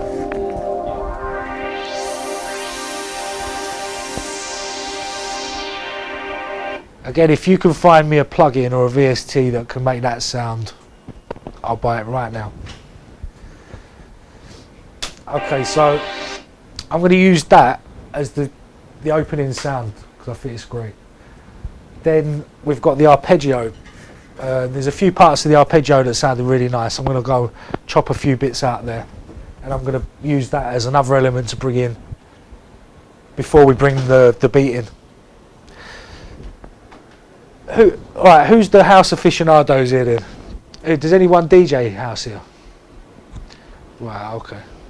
You've answered about every question going. Someone else, no, I'm pleased you have, but someone else couldn't have a go. How are we going to start this arrangement? Right, you're a DJ and you want to play this in a club. How would you like to hear this start so you can mix it perfectly into another track? Start obviously like without the like bass line straight away. Like, Yeah. More like just a kick and like. And also like when I'm mixing, I always like to hear a few vocals coming in because that's always nice. So, like, Well, like snippets sort of yeah, thing. just like snippets, yeah. Yeah. That really nicely, obviously it doesn't sound like it's colliding. Yeah. And then you can gradually build it up, like more highs come in, like, you know what I mean, like the snares, stuff like that, then later. Okay, so basically beats on their own at the beginning, Yeah. building up with a little bit of snippets of the vocal just to give a bit of a taste of what's coming, yeah? Yeah, definitely. Alright. And for how long do you think that should happen before you go into like the bassline section? Yeah. About a minute, was that? About a minute. Minute, right, okay. So I'm remembering all this. I'm going to convert it in a minute, right? So a minute of beats, building up from kick drum, bit of snares, bit of vocal. Do you just go then switch to bassline? Just literally introduce the bassline raw, or do you dip the vocals down or dip the beats down? I don't usually DJ house, but I'm more into like techno. So I'll usually go, as I do, I'll bring one bass line out and pull like one straight in, so it might be a bit different with house really. So for a techno DJ, yeah, you pull one bass out and pull another one in. Yeah. Techno sets, like, it's So like with the crossfader, when you're playing out, you mean? I don't use the crossfader, I use the two channels, but like. But yeah, you're yeah. take that bass line out and you'll introduce the other one. I'll just cut the Yeah. bass line with the EQ. Okay. I say more vocals than the bass line, so really bring Yeah. it in and then add the harps after. Sorry, so you say use more vocals? Yeah, and then And then the bring bass line. bass line in, so it just sort Yeah. of like hits you, creeps up on you. Sometimes might have like a small breakdown. Like you might take a couple of percussive elements out, Yeah. you kick out for an 8 bar or something, Yeah. and then bring it all back in with the bass. So you're saying have a which we in the breakdown. business call a drop. Yeah. Right, okay. A drop, yeah. The drop is, for me, that's what it's all about, the drop. Small drop. Yeah. Small Yeah, drop. small drops, big drops. All sorts of It's all drops. about the drop, right. We've established that, the drop's important. Yeah, that's what I would do. So can we use a combination of this, what you guys are saying in, yeah? We'll start off kick drums, snares, little bits of vocal, which I've actually got there. It's in the original vocal, little snippets of Rumpus's vocal. So I can use that for about a minute, and then after a minute, 8 bar breakdown. Use those pads. So basically take all the beats out, maybe a little bit of effects and a bit of echo in from the beats, down to the pads, little bit of arpeggiator, bit of a drum roll, and then we'll bring it all back in, nice and powerful. The drop. Does that sound alright? Sounds good. Okay. I've not sent you to sleep yet, have I? It's good. Not quite. Just checking. Right, so how many bars would a minute be, roughly? What's the video at? 32 bars ish. Yeah. Does that sound alright? Yeah. So we'll have 32 bars of beats, and then we'll move onto the breakdown.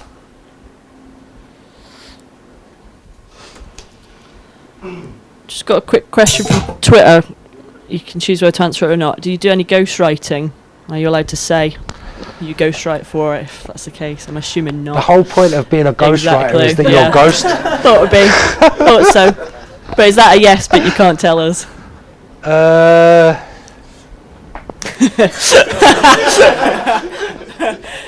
Let's pretend I never asked that. If I was in America, I'd plead the fifth. Did that answer it? Not sure. No, I don't do anything like that at all.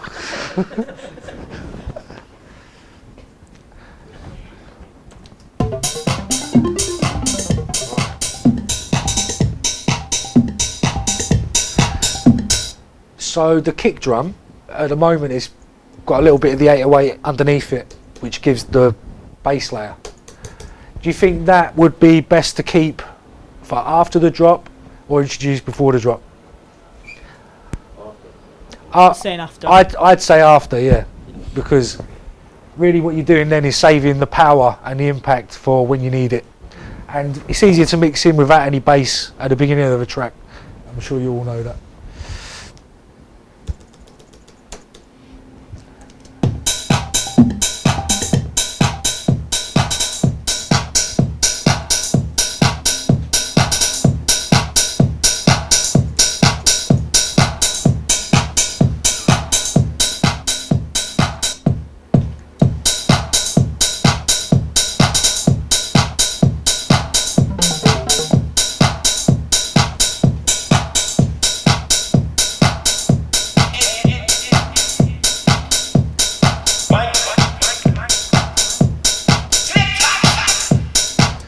Okay, so that's the snippets of vocal, yeah? Are you thinking building up the snippets of vocal, or just having like a loop that does the same thing every bar for those 32 bars? Don't really matter, yeah, I reckon building it up. Building it up. Okay. Yeah. Same building it up.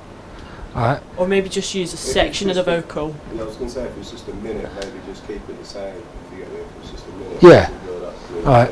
But from the very start of the track, for the first 32 bars, you want it in there all the time. Nah, probably Maybe just the last 16. After like 16. Sounds fair. Right. Is it right that I'm asking all the questions here? Just bounce it back and forth. Oh no, we're just brainstorming.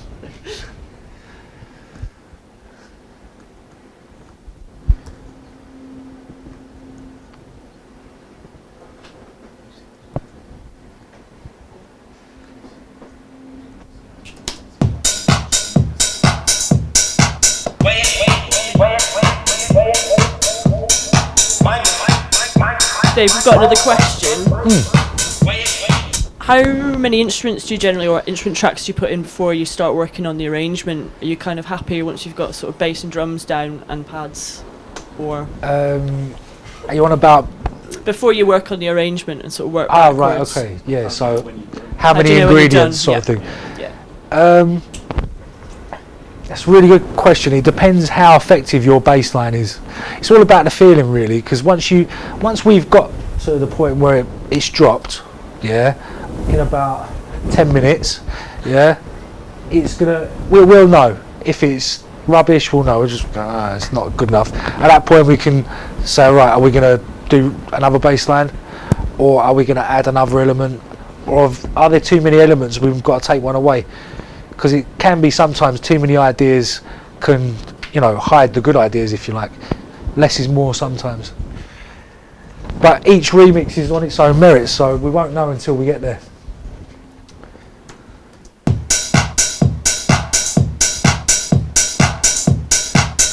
So, okay, 8 bars. I reckon the first 8 bars we take the hats out.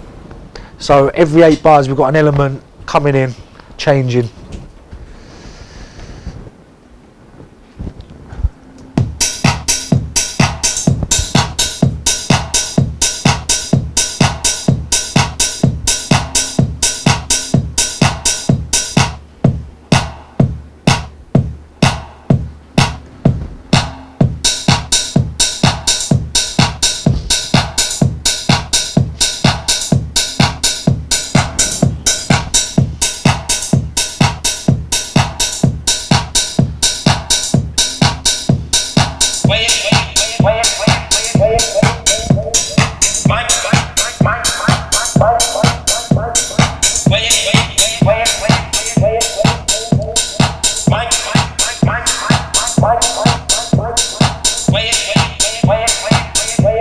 So at that point, we need another sound to come in.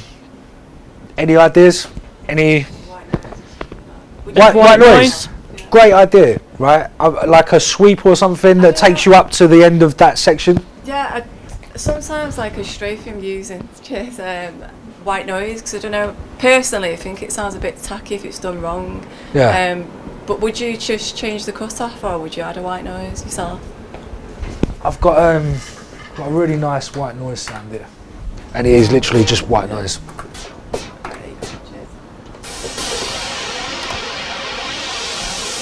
Now on top of that, I put a chorus, yeah.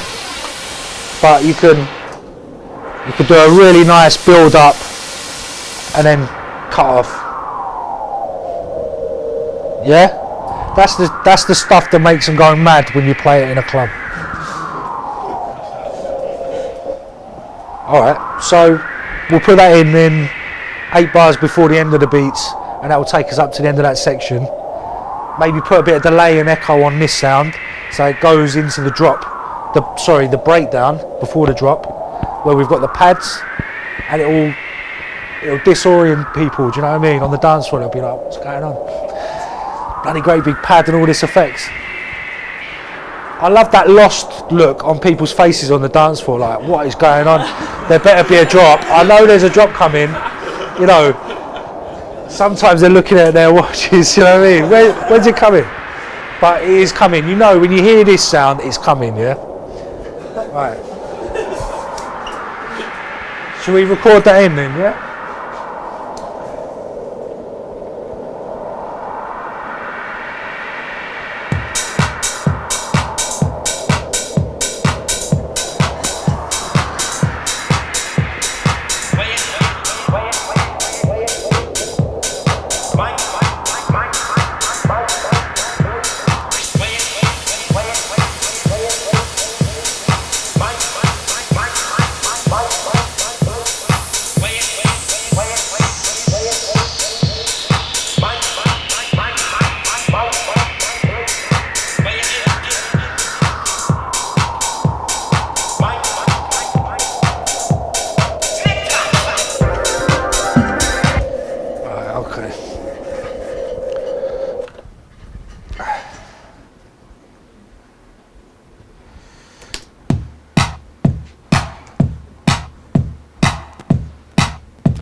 Dave, sorry. Hello? Dave? That didn't record. Can I ask you a question? Yeah, of course. You know, you keep saying about, like, what sounds good in a club, yeah? Yeah. How, from, like, your studio gear, do you, like, know? Do you know what I mean? Because I've got, like, those speakers. How do I know, like, what sub-bass is going to sound like on a massive club system from just then? Or is it just the truthful answer is, yeah, for me, it's playing them every weekend. But there's certain referencing that you can do, because obviously I wasn't always a DJ and I started producing first, and in order to get the gigs I had to make tunes that sounded good in clubs, so it's completely possible, and there's loads of people that aren't DJs that produce. What you need to do is find a good unmastered track, yeah, and reference off of that. So basically being able to find a good unreferenced track is either a track you've done on your own that hasn't been mastered, that you know when it's mastered sounds great. I'm not saying that you can even do this, but this is how I would do it, yeah. So I'm constantly referencing from my own stuff that I know works, because if I start referencing, say, Disclosure's music, I'm just going to sound like them. And I don't really want to do that just because their stuff sounds great in a club. I still want to, you know, work within my own parameters. Basically, what you got to listen for is where the kick drum's sitting in relation to the bass. That is a massive thing. And the brightness of hi-hats and where a vocal sits. They're the most important elements to me in the effectiveness of a good mix down. In clubs, generally, yeah, breakdowns go wider in the sense of being spatial, yeah. Panning goes wider, and then once it drops back in, everything goes mono again, or a lot of it, especially the low end. So that's like a rule of thumb. There's also things you can do with spectrum analyzers as well. It's worth looking at a few tutorials, because there's a few. I don't know what plugins you've got, and I don't want to know, to be honest.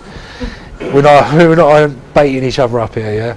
But I get a spectrum analyzer and have a look at a few YouTube tutorials, because that will tell you exactly like where your kick's sitting, where your bass is sitting, your hi-hats, your vocals. And I think rule of thumb, if you've got those things in the right place and everything else sounds good in relation to those, you're on the right track. Yeah, is that all right? Yeah. All right. Obviously, there's no right and wrong in this. As a rule of thumb, do you always sidechain your kick and your bass, just so they've got their No, own I'm gonna though. I've not forgotten. I'm gonna. Yeah. There's a good reminder. No. Generally, I don't. I EQ things to within an inch of their life to make them fit all the time, using compression and EQ, and like in a chain, really. So no, I'm not like ducking. Is that what you're on about? Yeah, I'm not using that a lot. Is there any reason why not? It's not that it's wrong. I think it's just a particular sound. I think what you're doing then is taking away bass.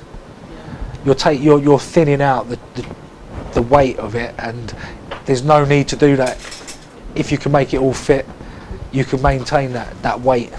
I mean, in garage and in bass music that I make on Swamp 81, and maybe some house music I make, that weight is probably my trademark, if anything. If I started taking the bass out, it wouldn't sound like me. It would sound like someone else. But gating's good, ducking's good. I know people that do it really well.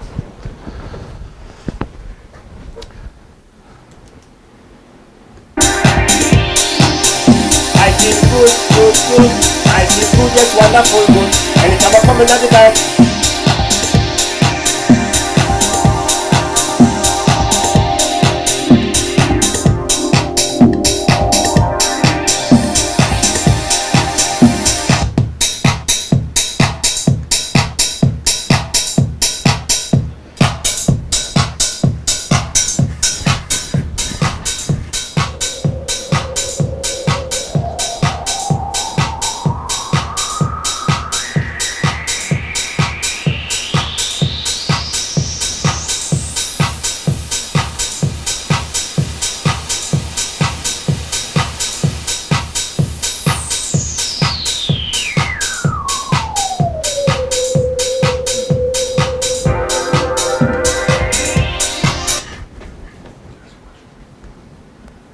Excuse me.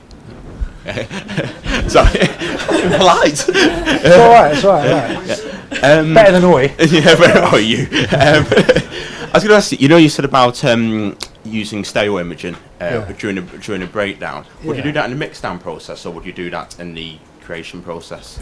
Well, I've sort of hit on it already, haven't I? With the pad, chopping that pad in half, panning them hard left and right. That's the start of that, really.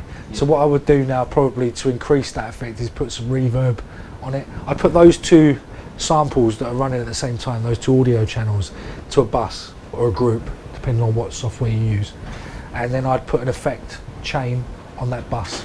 So that might increase that effect, yeah. But I mean, is this creating on mixdown stage now? I mean, it's hard. Yeah, I would say this is obviously it's the creative creation side. stage. Yeah, but a lot of the mixing happens in the creative stage, is what I'm saying. Yeah. Because once I've got it sounding how I want it, I'm not at the end of the track I'm not going to say, right, I'm going to change it now. I'm going to mix it down. It's done. Yeah. And it sounds great. Okay. Yeah. So my mixing down, what I'm trying to say is my mixing down happens during the creative process. Yeah, that's fine. Yeah.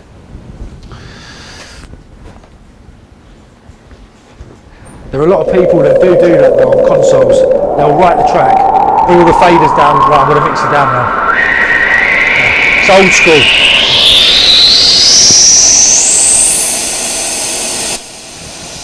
Right, I'll put a bit of a tape delay on that, it's going to sound much better, hopefully.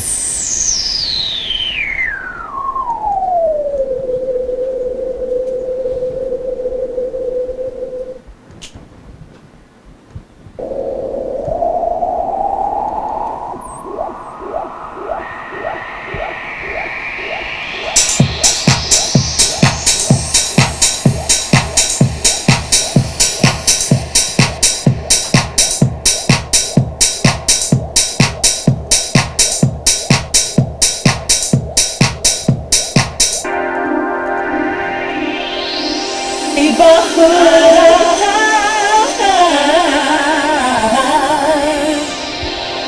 my neighborhood, feel good. Everybody.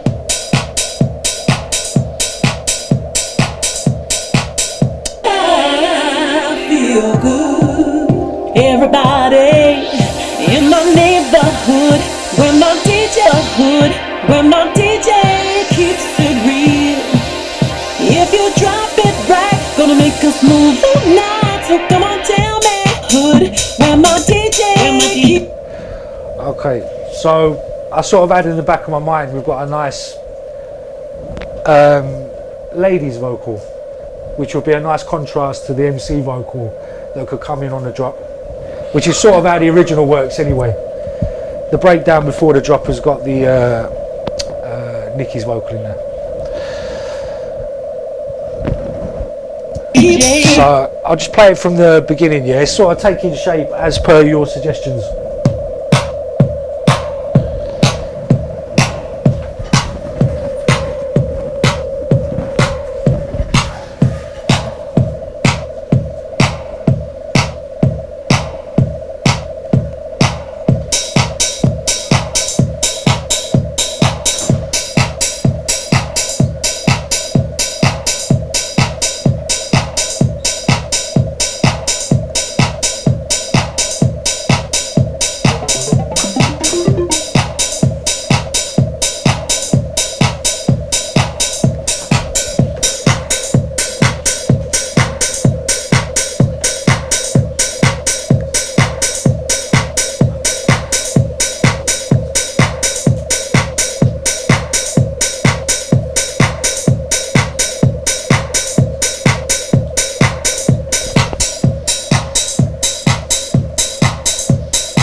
In my neighborhood,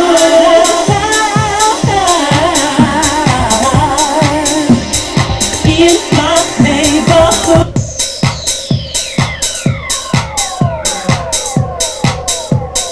in my neighborhood,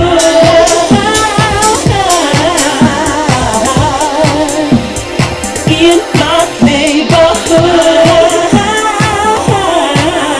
feel good. Everybody in my neighborhood, where my DJ keeps it real.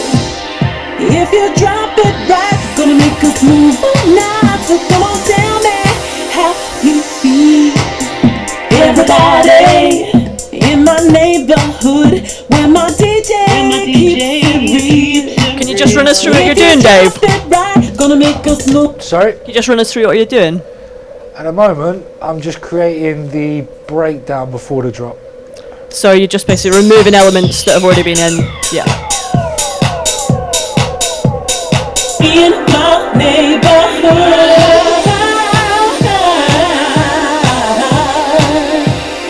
in my neighborhood, feel good. Everybody in my neighborhood, where my DJ keeps it real. If you drop it right, gonna make us move all night. So come on, tell me how you feel. Everybody in my neighborhood, where my DJ keeps it real. If you drop it right, gonna make us move all night. So come on, tell me how you feel.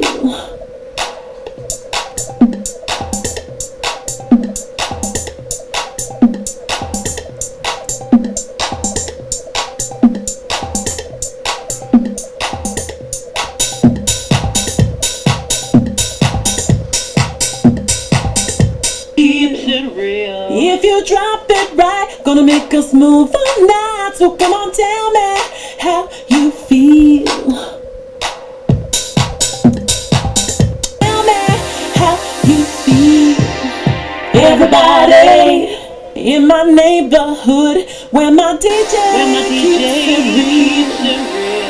If you drop it right, gonna make us move all night. So come on, tell me how you feel.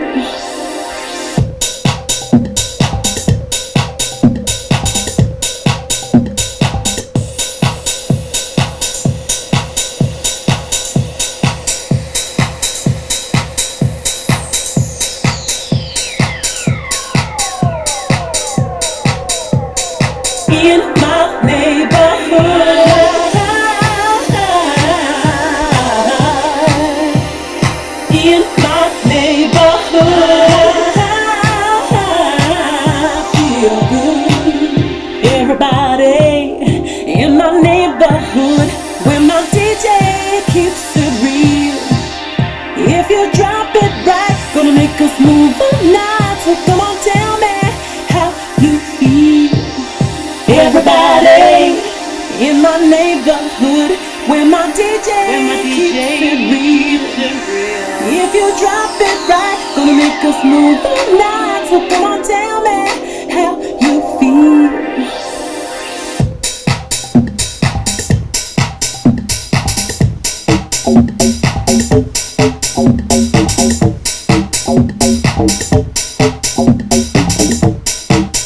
Tell me how you feel.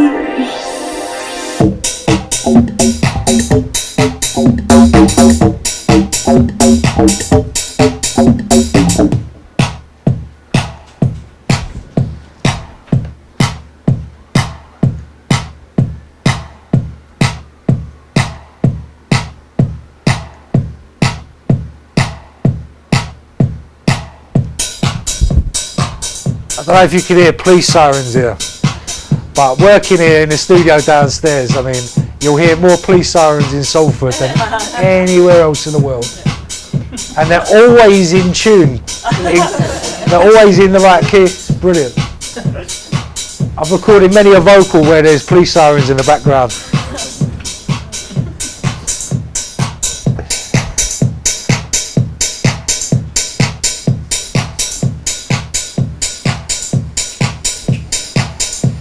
So this is a really simplified version of what you was talking about, right? You got your minute of beats, you got the vocals. Sorry, we did have the vocals. Okay. And then after a minute, it breaks down for 30 seconds-ish, and then it all comes in together. It's going to take a lot to get that feeling, you know, that drop feeling, that hands in the air feeling.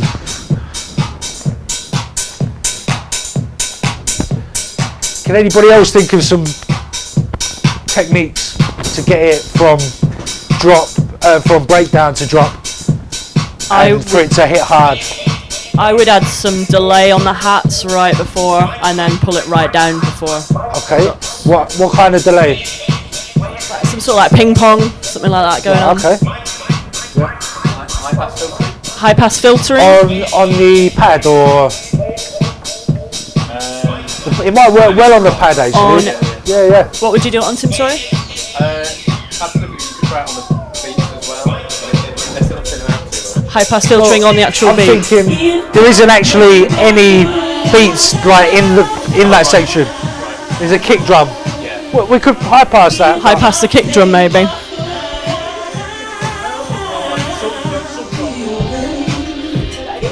Sorry, mate. Oh, like have a sub drop. Yeah. Do you know where that sub drop comes from, do you? A stretched kick. Okay. Yeah. What are you saying, Sam? What I was thinking as well is like, I don't know what she says, you'll hear in a bit, but on the drop, like, she says the last word, I can't remember what it is. On the last word, yeah. Cuts straight away. But Yeah. I reckon you can kind of get in, like, kind of repeat it slightly. Like, Repeat the last words. This. Okay. That feel. Are you on about that last? Say it's just dropped now, I reckon. Yeah, feel. So repeat Right, the yeah. repeat the vocal just like prior to the re-trigger drop. it sort of thing, yeah? Okay. First things first, I need to go back to another idea. Was it the bass you wanted to duck with the kick drum, yeah? Yeah. No. Mild, yeah. Bass. Exactly. That's how I can't use that Swedish House Mafia. You know what I mean? Yeah. It's good. Okay, but just enough for it to sit in the mix a bit better. You can push the level up a bit more, right? Okay. Cubase is pretty good for that. Would you usually do it in a compressor or a sidechain plugin? Usually yeah, compressor. that's how I would do it. Yeah. But Okay.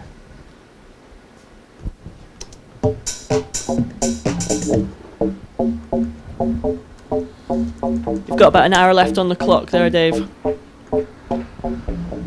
Oh, mixed, mastered, I would have had it played out in 45 minutes.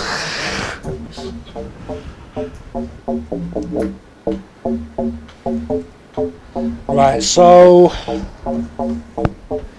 Right, I'm going to use a Steinberg bog standard compressor, and that's got a side chain on it.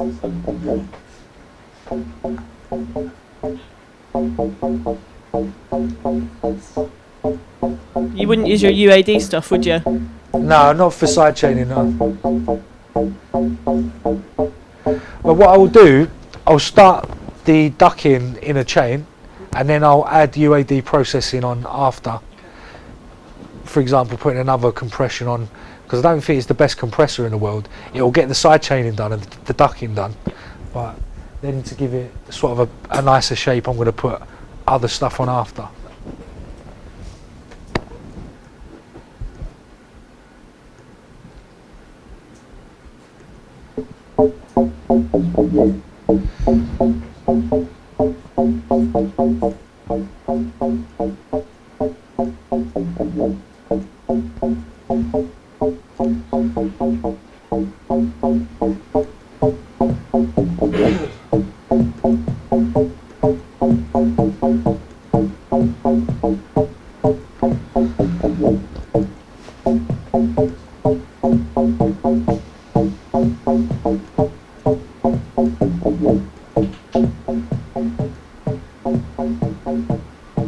What markers are you looking for when you're adjusting the parameters there?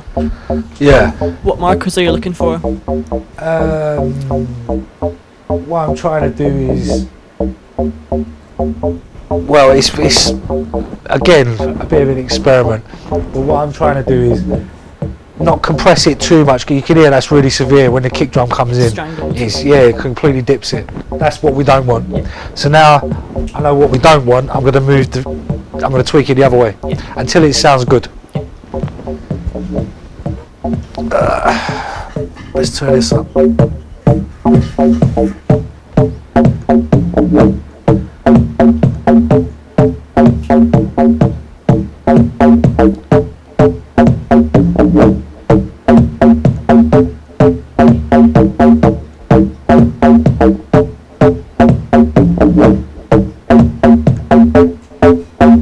Right, so when that's playing without the ducking now, yeah? There's no visible or audible difference in levels, but it is ducking. I mean, you can see there, gain reduction, GR, you can see that it's coming down a little bit. So I can adjust that using the sends of the kick. The more kick I send to the side chain, the more it dips. You can see like the gain reductions come down even more, it's working harder.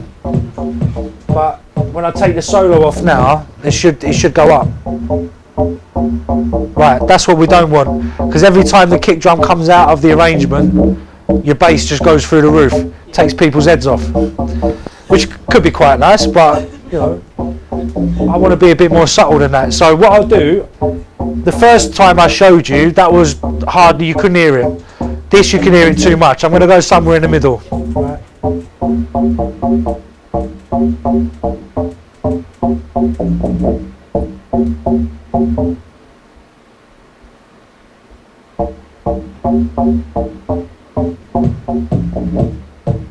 Yeah, so the levels hasn't really changed there, but you'd be able to know, like on a sound system, you'd be able to hear the difference. Like everything's amplified by 1,000 times, you know.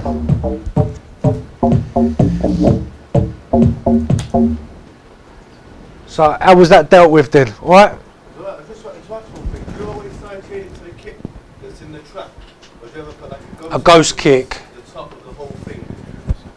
Just on mute. So do you ever? You're asking side someone chain that it to the might kick? use it every 10 years, so I've put it in there to humour you a little bit.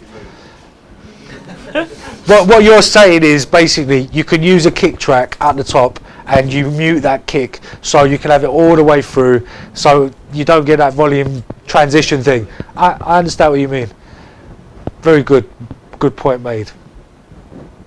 So yeah, that's how you do it, by the way. He just told me, I'm telling you, that's how you do it.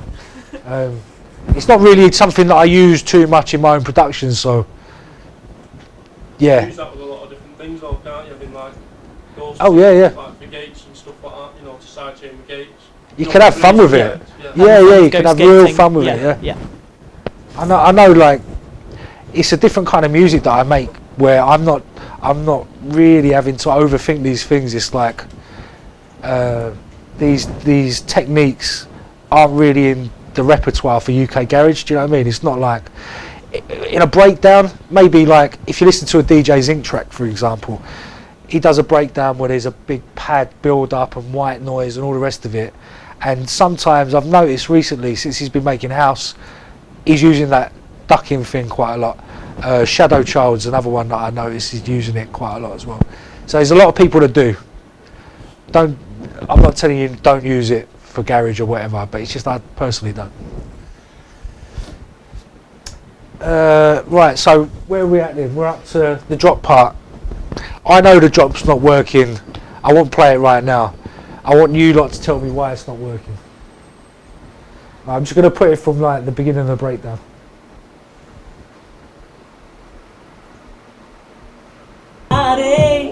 In my neighborhood, where my DJ keeps it real. If you drop it right, gonna make us move all night. So come on, tell me how you feel. Everybody in my neighborhood, where my DJ keeps it real. If you drop it right, gonna make us move all night. So come on, tell me how you feel.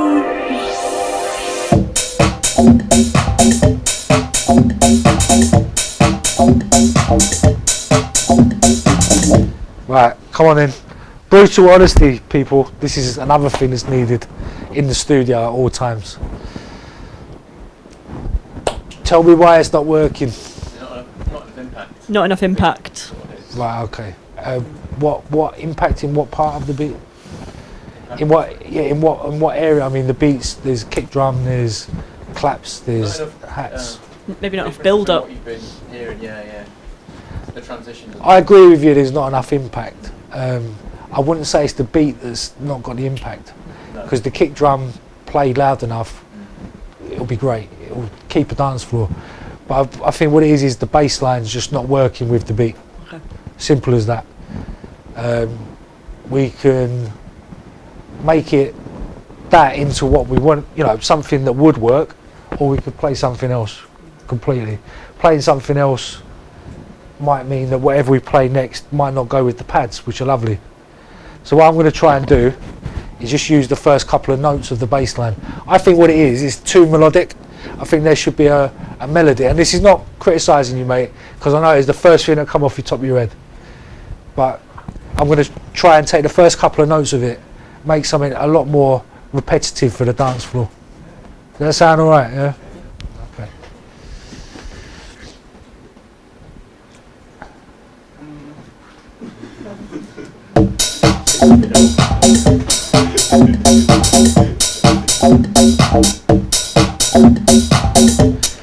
What it is for me is playing half tempo. Do you know what I mean? Like if we could double that tempo but keep the notes the same pitch, I think that would work a lot better.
So it's a bit more generic, but it's got a lot more groove in it, and everything that we put over the top of it can give it the character now over a solid sort of foundation.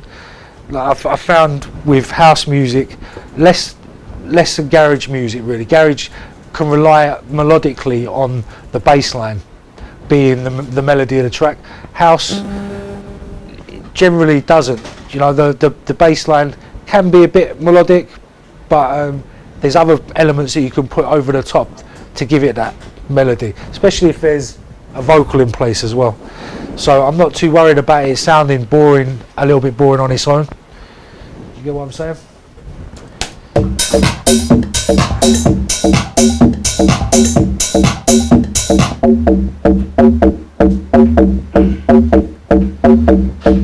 The dynamics in the bass line basically I think will come from the filtering.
Yep.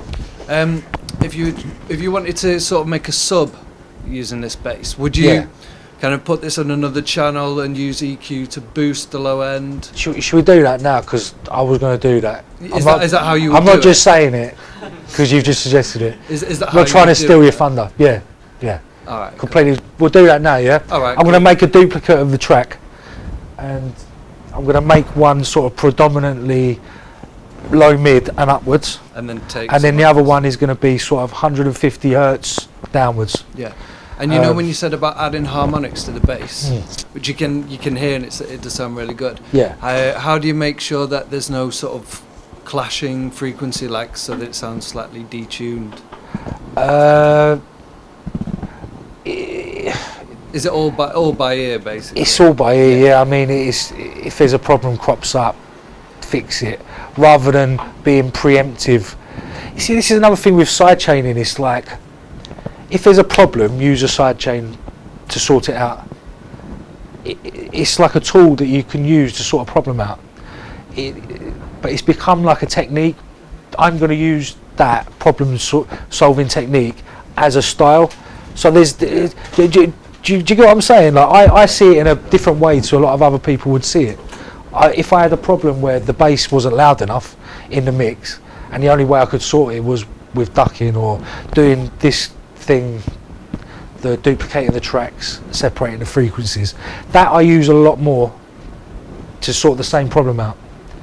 Do you know what I mean? You could basically put the low frequencies and the kick drum together on their own without having any sort of low mid upwards, get them sitting really tight together, and then fill out the picture with the rest, with the other channel, which then gives you like all the low mid upwards, because bass, it's not just low end that you want the bass covering, it's like the whole spectrum right up to the highs. Really? Yeah. If you're not hearing it like on laptop speakers, you've not done your job properly. So you don't cut massively off the top with the bass? No, yeah, but you don't cut it off down to like sine wave, down to a rumble, because you won't hear it. I mean, I'm going to show you now the duplicate track, yeah? That's what we do with that.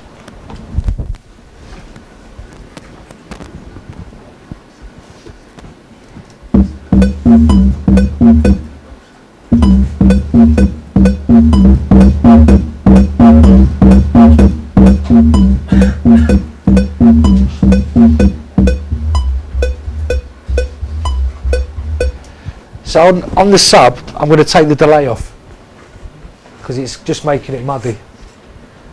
So it's just like the Moog filter, basically.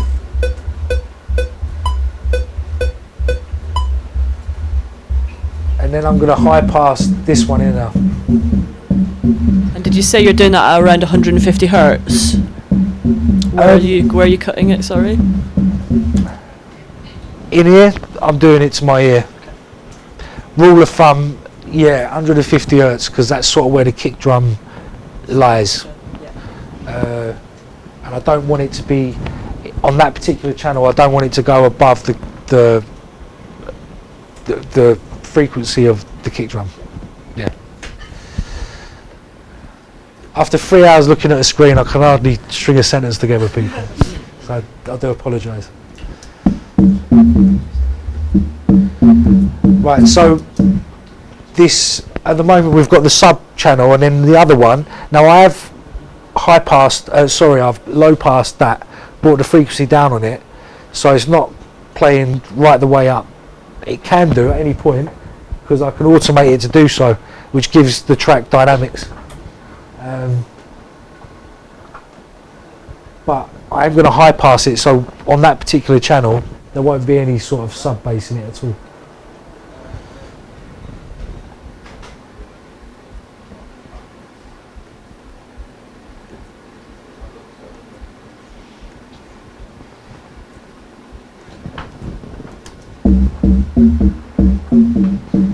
So that's sort of where I'm going to leave it, and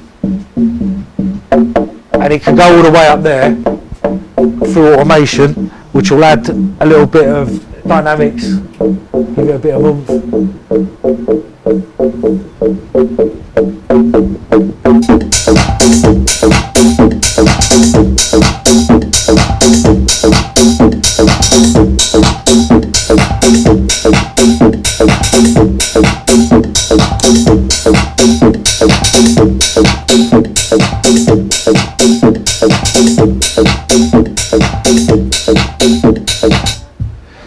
The only other frequency that's going to mess with this, can you hear it now? It's clashing a bit. It's the 808 bass from the original and the sub channel that we just created. So what would you do to sort that out? Maybe notch a bit out of the bass where the kick's hitting. Notch it out of the Notch bass it out. where the kick's hitting. Yeah, where the sub kick's hitting. Where Yeah. the sub kick's hitting. Like the actual sub bass where the kick- You could do that with side chaining as well, couldn't you? Yeah, side chaining or EQ. Yeah. CQ it, yeah. So do you want to help us a sec? Just come up here and show us exactly. You don't have to give him a clap. Oh, you tight gits. Can you get a chair? Is there another chair? chair duty.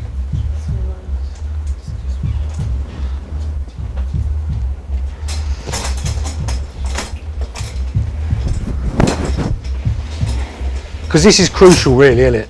Yeah. Getting these two to sit right. Yeah, definitely. Right, so we've got the bass channel and we've got that bass drum. What would you notch out of what? First of all, I'll probably put a spike in the actual sub. Yeah. Put a spike in the Right. actual sub. Okay.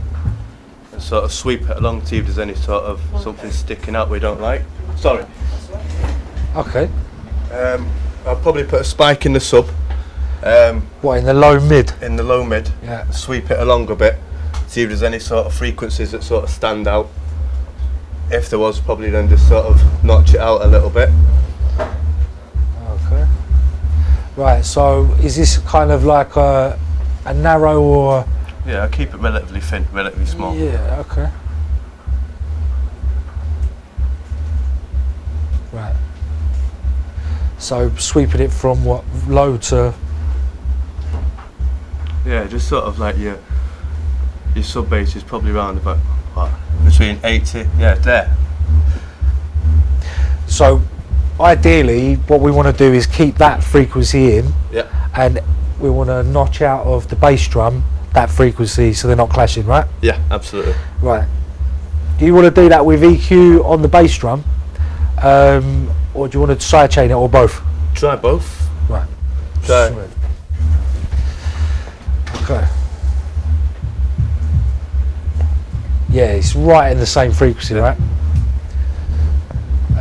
So, I think sidechaining it will be the best way. Yeah, stuck it out straight Yeah, away. yeah. Okay. So that means putting a compressor on the bass drum.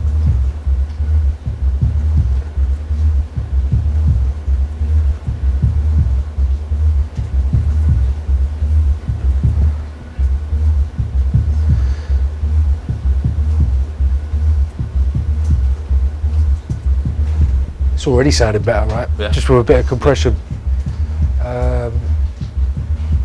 Okay, take the white off. Put a bit of side chain in there.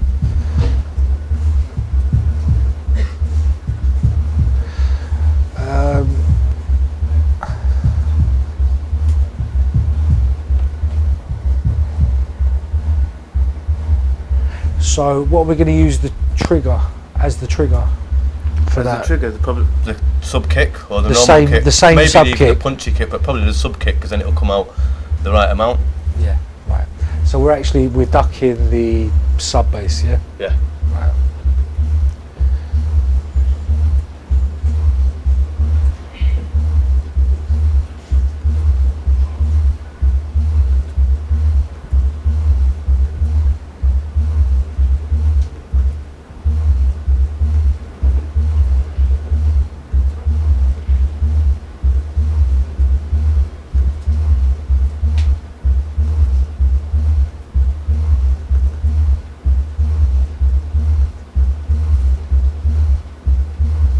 Now this has got to be quite severe. Before it wasn't very severe, Yeah. but this has got to be quite severe. You want it to come through. Yeah.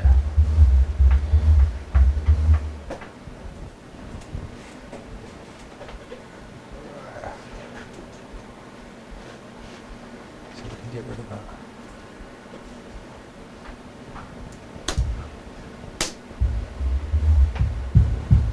You can hear it through already. Brilliant. Right. So, but it's still a bit severe. The sub bass is coming down too far. There.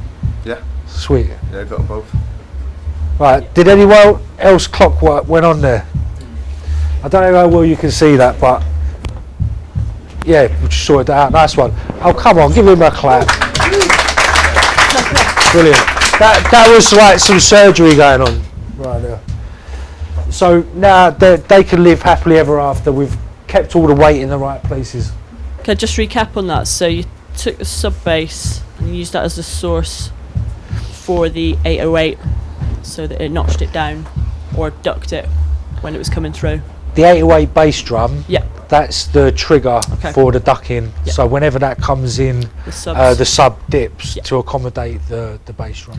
And you didn't use any sort of spectrum analyzer there, it's just your ears. It's just, yeah, Yeah. you can tell when it's sitting right. I mean, generally sitting here between these speakers, you can get a gist. Don't know how it sounds over there, to be honest. Right, so nice. I'm happy that got sorted out.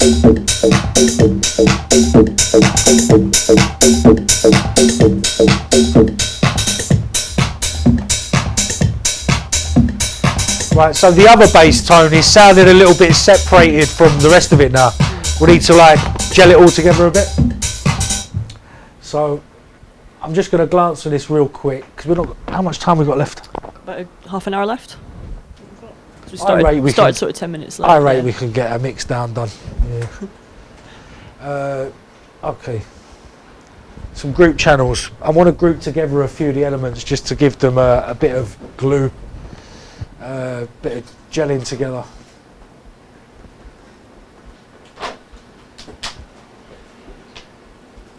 First one's going to be the sub bass.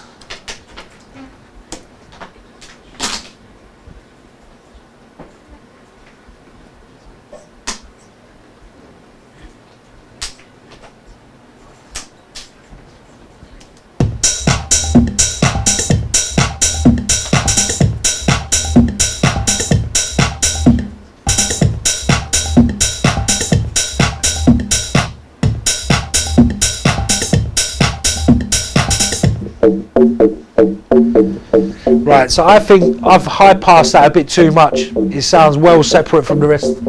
So what I'm going to do now is put that on the same channel, the same group as the other basses. And I'm going to sweep, like we just did there, sweep the frequencies until I hit a sweet spot where they sort of join together and sound better.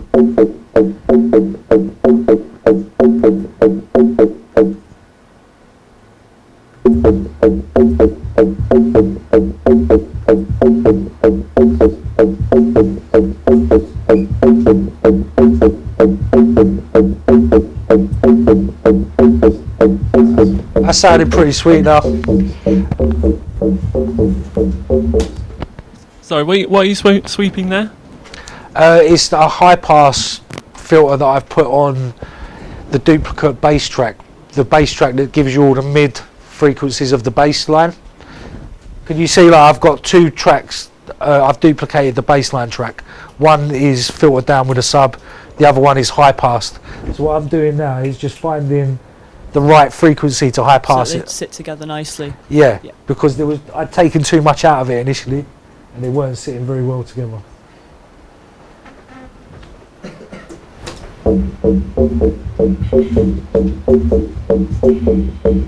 So basically the bass tone and the bass drum, they're sitting together nicely now. If the kick drum sits together with all of those, we've cracked it, basically.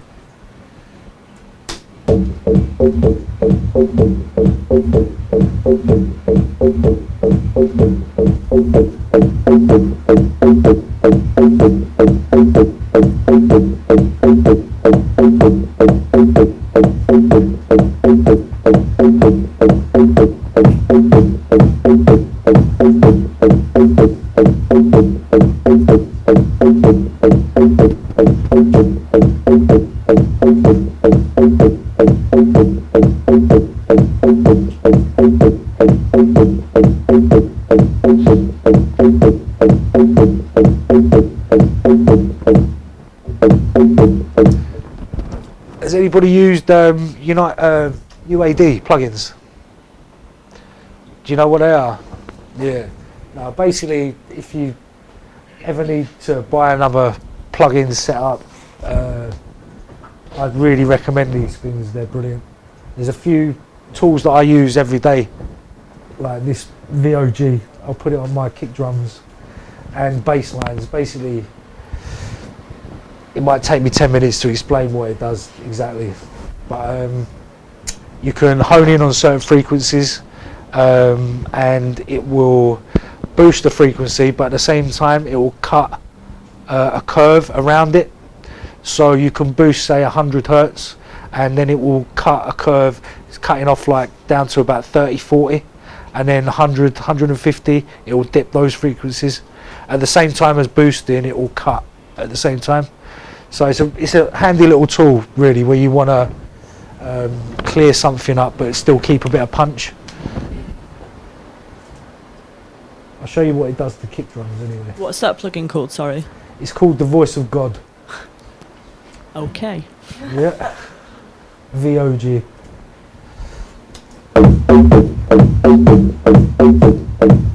So that's centering on 100 hertz.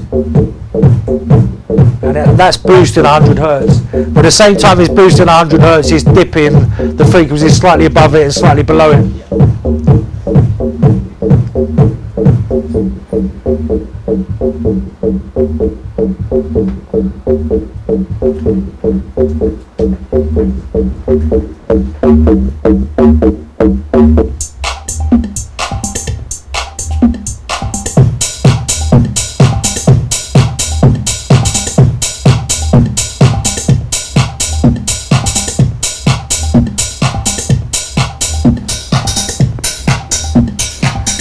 Now, can you hear the characteristics of the bass change now?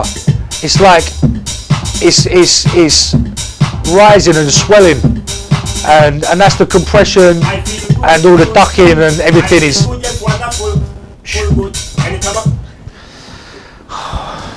Right, so it basically is ducking and giving it all that good stuff to give it that feeling like it's properly produced now. Even, sorry, did you automate? When you split the bass, did you automate it a little bit as well? Was there a bit of movement going on there? No, what you're hearing is the side chaining. Okay. But I think that's really what, I mean, that's giving it such a nice texture now. I can tell already that if I played that, you know, mastered in a club, that bass line, that kick drum, the hats, the vocal not so much, I've not even done anything to it yet. But everything's sitting in a right place where it's not a million miles away from mixed down already, you know. Let's see what we could do in the last 20 minutes then. So I'm going to play it from the beginning again. Let's see where we are.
Just run us through what you're doing here, Dave. So you're stuttering that last little bit of the vocal. Yes. Someone made a suggestion, I think it was you, wasn't it, to do something with the last word. Mm-hmm. Yeah, so I'm what doing effects that are you using, or are you?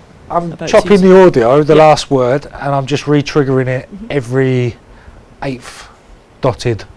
Okay. Yeah, so it's 1/8 dotted.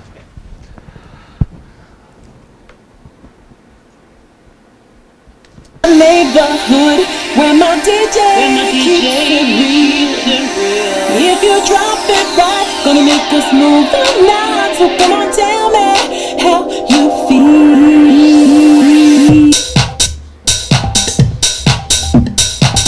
Hey, in my neighborhood where my DJ keeps it real.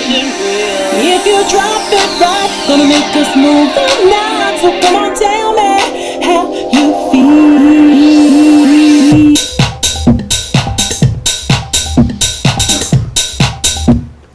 Also, I'm going to try the high pass thing that you suggested on the pads. I think that could really, like, if we take all the weight out of all the sounds that are playing before the bass comes in and everything comes in, it gives it more impact. Basically, that's what I'm thinking.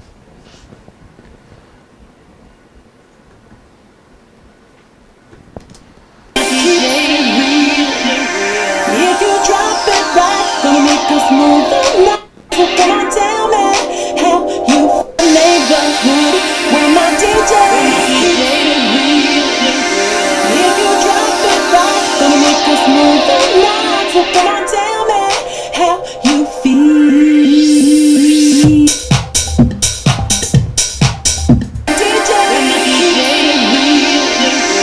If you drop it right, gonna make us move the night. So come on, tell me how you feel.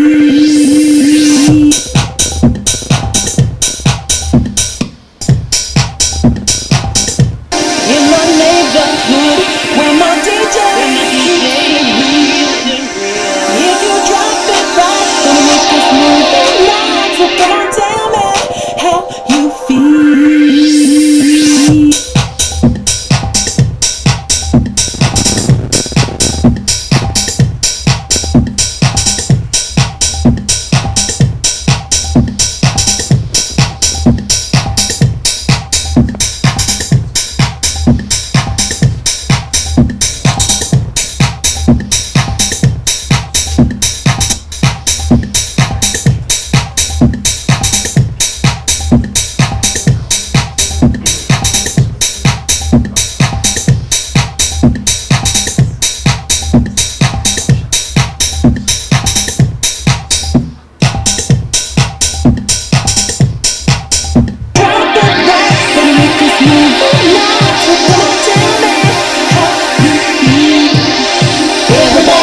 If you drop it right, gonna make us move the night. So come on, tell me how you feel. I don't know if you noticed, but I did a bit of automation on the fly, just getting the I think it's a band pass. No, it's a high pass filter on the pads. So that's sort of rising up in that section there. And now I've recorded it in, I can get this pretty much perfect.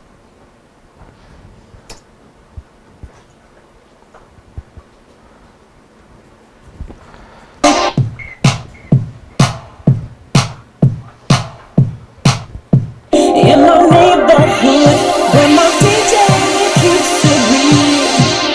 If you drop it right, gonna make us move the night. So come on, tell me how you feel. Everybody in my neighborhood where my DJ keeps it real. If you drop it right, gonna make us move the night. So come on, tell me how you feel.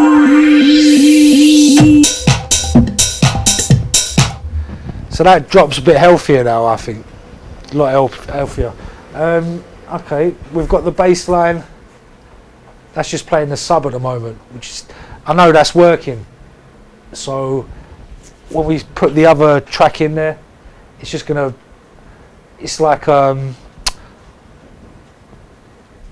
it's an added extra. Do you know what I mean? If we know like it just works on the sub channel could possibly just drop like that and then introduce the other track as a pickup, if you like, throughout the arrangement.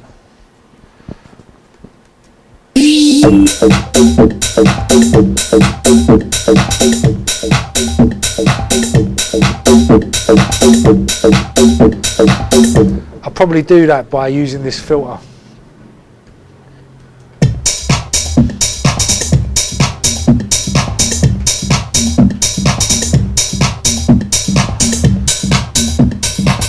So start it nice and low when the drop first happens, and then you've got somewhere to go. You can filter it up as you go through the arrangement. As you're going through the arrangement, are you actually kind of focusing now on the second drop as the bigger of the two? There is no second drop No, in for you it's just- 2014. No. Yep, just one drop. That is, Yep. that is, yeah. People don't play it for long enough. You're lucky to get 3 minutes out of a DJ these days, unless it's their tune that they made.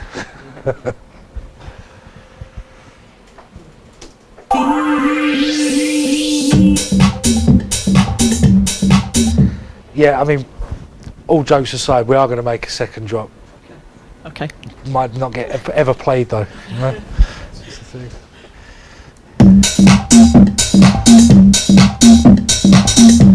So now, I mean, my rule of thumb now is to have a section of about 64 bars, 64, 96, which is the heads down dancing section, and then we're into another section, maybe 16, 32 bars, where you're building up percussively to another breakdown and then another drop. So all that's going to happen in like a minute and a half.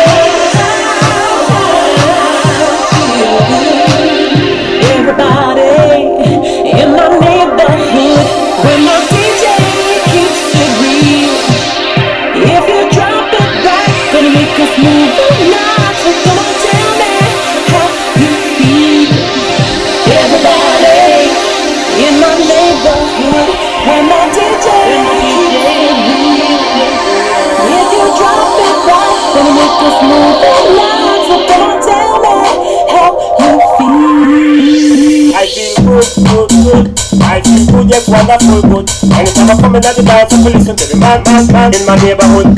I feel good, good, good. I feel good, yes, wonderful good. Anytime I come in at the dance, I listen to the man. I feel good, good, good. I feel good, yes. Anytime I come in at the dance, I listen to the man in my neighborhood. I feel good, good, good. I feel good, yes, wonderful good. Anytime I come in at the dance, I listen to the man in my neighborhood, in my neighborhood.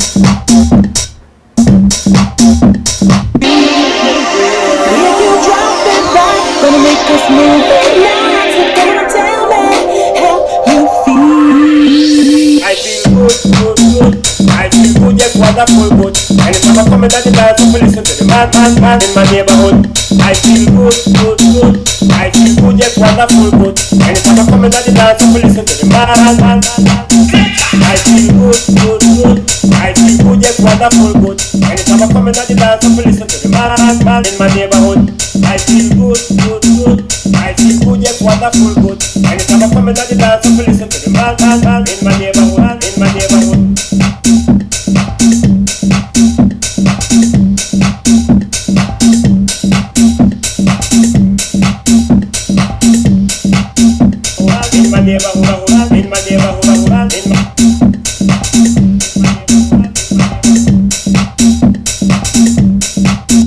Wonderful good. Anytime I come in at the dance, I listen to the man.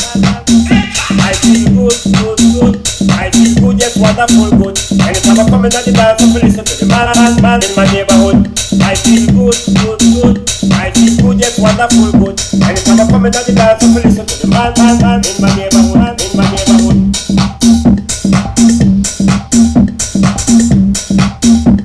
Good, yes, wonderful good. Anytime I come in at the dance, I listen to the man in my neighborhood, in my neighborhood. In my neighborhood, in my neighborhood, in my neighborhood, in my neighborhood, in my neighborhood.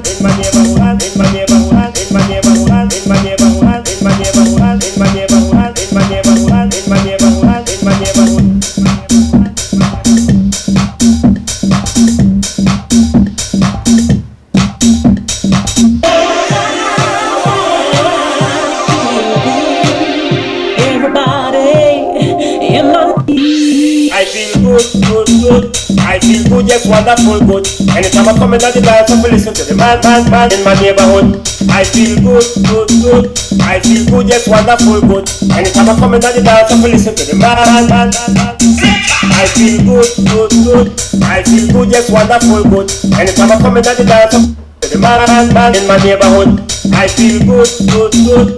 I feel good, yes, wonderful good. Anytime I come in at the dance, I feel listen to the man in my neighborhood, in my neighborhood, in my neighborhood, in my neighborhood, in my neighborhood, in my neighborhood, in my neighborhood, in my neighborhood, in my neighborhood, in my neighborhood, in my neighborhood, in my neighborhood, in my neighborhood, in my neighborhood, in my neighborhood, in my neighborhood, in my neighborhood.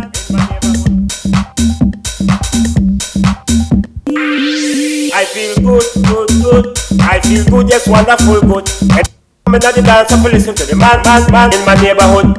I feel good, good, good. I feel good, yes, wonderful good. Anytime I come in the dance, I feel listen to the man. I feel good, good, good. I feel good, yes, wonderful good. Anytime I come in, I feel listen to the man in my neighborhood. I feel good, good, good. I feel good, yes, wonderful good. Anytime I come in the dance, I feel listen to the man in my neighborhood, in my neighborhood, in my neighborhood, in my neighborhood, in my neighborhood, in my neighborhood, in my neighborhood, in my neighborhood, in my neighborhood, in my neighborhood,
I feel good, good, good.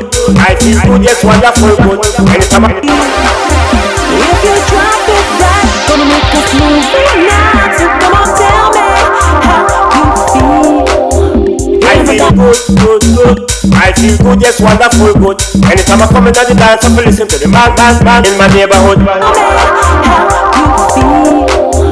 I feel good, good, good. I feel good, yes, wonderful good. Anytime I come in the dance, I feel listen to the man in my neighborhood. I feel good, good, good. I feel good, yes, wonderful good.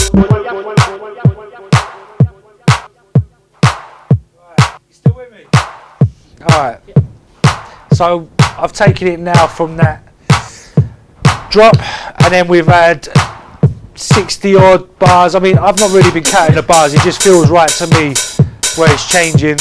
And then the lady vocal comes in again, Nikki's vocal, takes you up to another pad section, a little bit more beats in there, not such a breakdown, but another drop, like a mini drop. That's the second drop, yeah? So that passes. Yeah.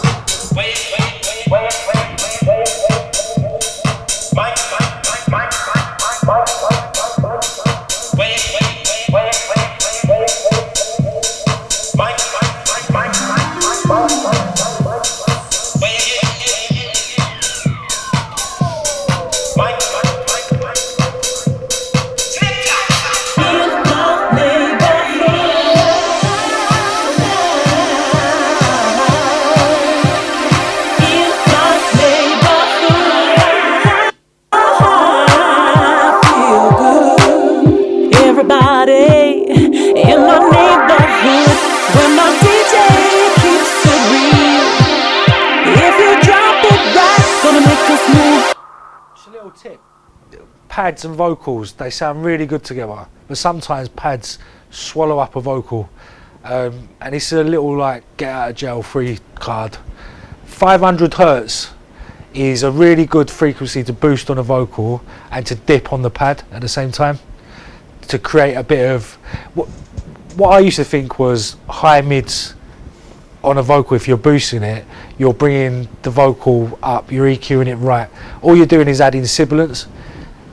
A really good sound engineer told me one day, between 500 and 600 hertz, rule of thumb, good place to start. If you boost that on a vocal, you're bringing it forward in the mix. Literally, like, you're not turning it up, you're, as a 3D picture, if you like, you're bringing it to the front of the room. So that's a good way to get presence on your vocals. And that's male and female. And I'm going to show you that now, because this is exactly what's happening. The pad is swallowing up the vocal.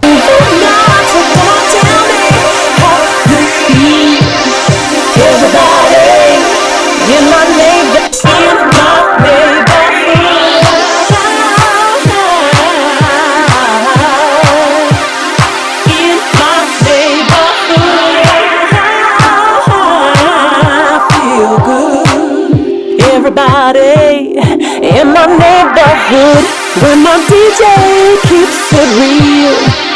If you drop it right, gonna make us move it now. Can you hear the difference? It's just giving it a little bit, yeah, you can hear exactly what's going on there.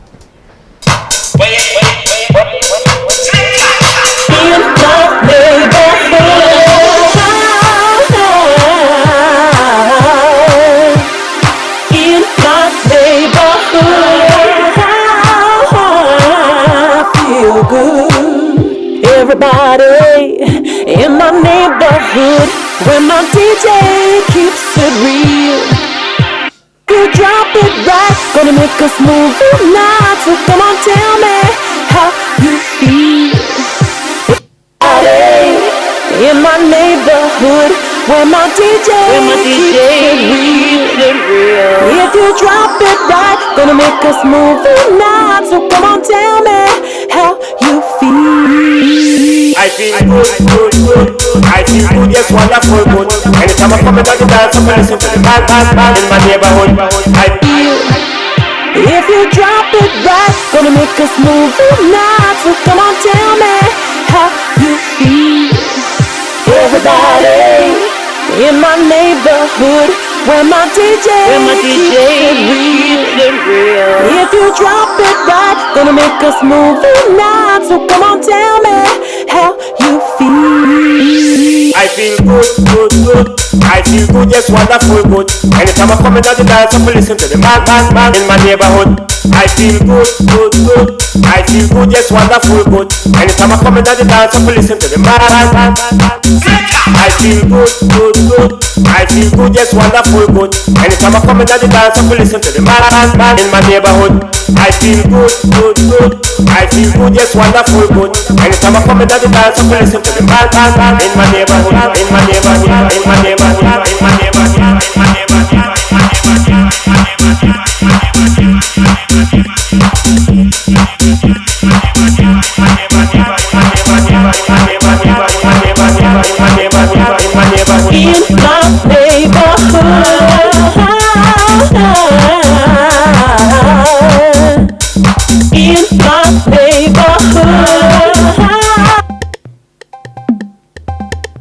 So you've got like a 5-minute warning now, Dave, before the clock. Warning? Yeah. Right, okay. What happens then? The countdown chimes. That's it, we'll just cut you off. That's it, yeah. Ruthless. I feel good. I feel good, yes, wonderful good. Anytime I come into the dance, I'm listen to the man. I feel good. I feel good, yes, wonderful good. Anytime I come into the dance, I'm listen to the man in my neighborhood. I feel good. I feel good, yes, wonderful good. Anytime I come into the dance, I'm listen to the man in my neighborhood. In my neighborhood.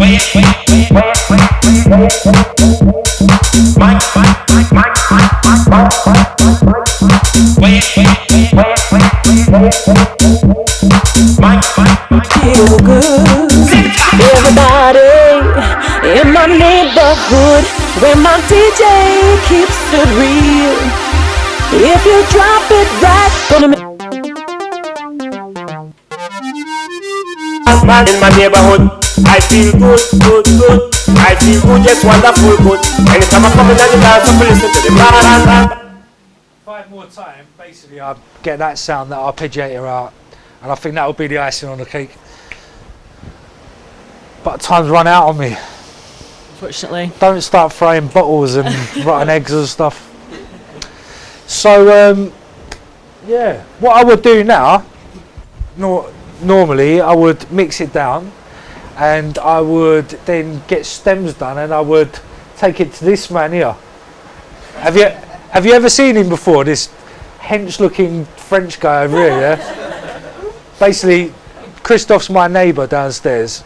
I don't know if he's told you, but he's got this 24-track 2-inch tape. Yeah, 2-inch tape that makes all my stuff sound fantastic.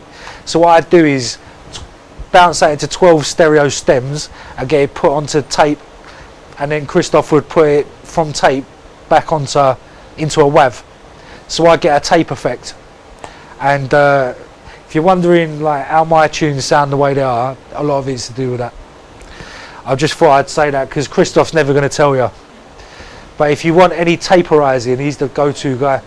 And if I have any questions like about any of this, because you probably can tell by now I'm no like professor when it comes to this. I'm winging a lot of it. If I have any serious questions, I'll go to this guy. So being as you're all on a course and he's around, ask this man as much as you can. Within limits. He's forgotten more about studio stuff than most people learn. Yeah, trust me. So, I mean, that's it. That's how I remix. I would love to play the original version against this one, but we can't. So, thanks for being here, and thanks for not falling asleep. Can I just ask one question today? I've noticed that you use just one question, Dave. I noticed that you use quite a lot of UAD.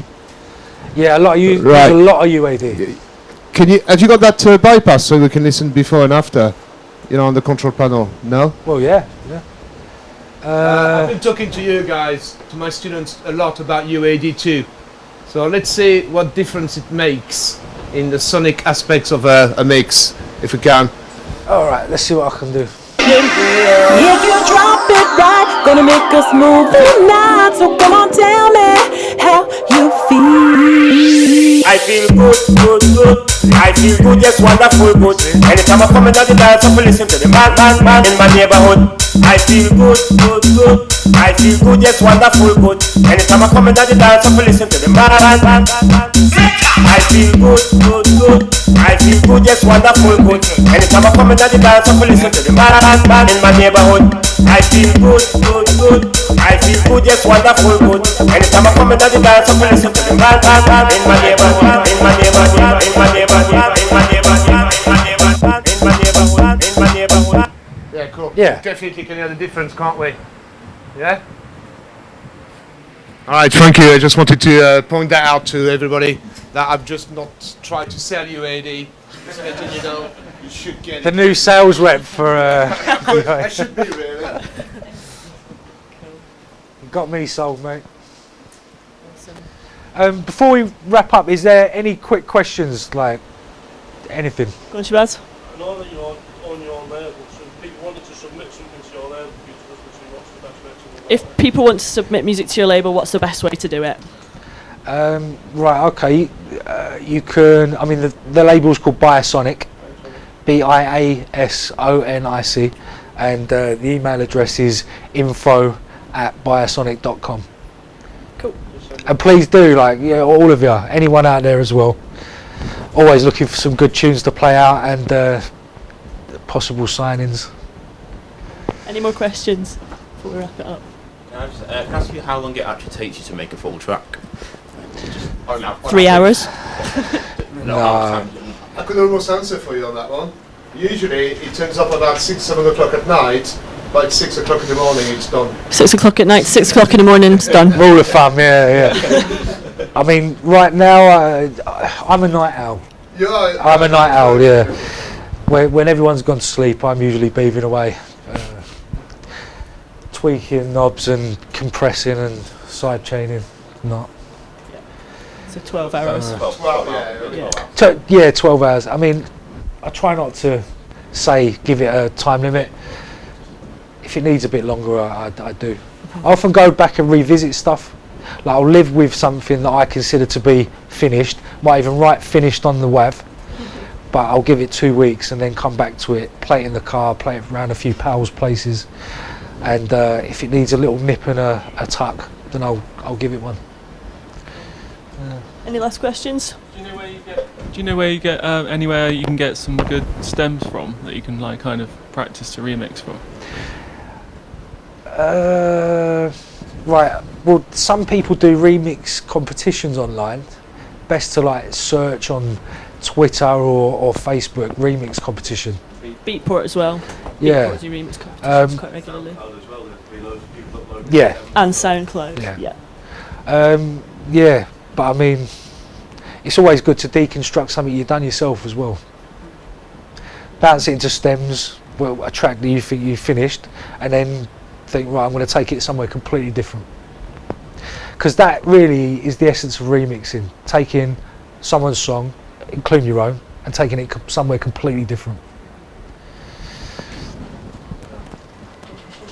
Is there any chance of that acapella? Like, I don't want to be like cheeky or out, but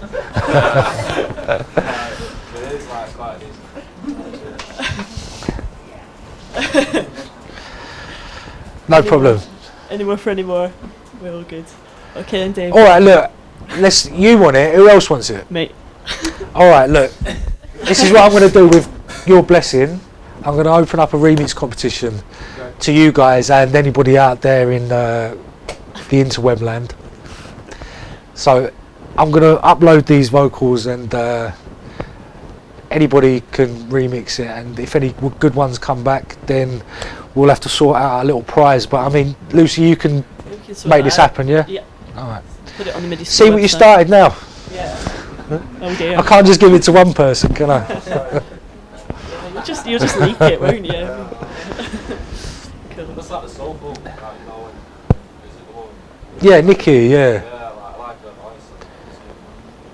that. Nikki, if you're watching this out there, Nikki Prince this is, yeah. She recorded that, in 2000?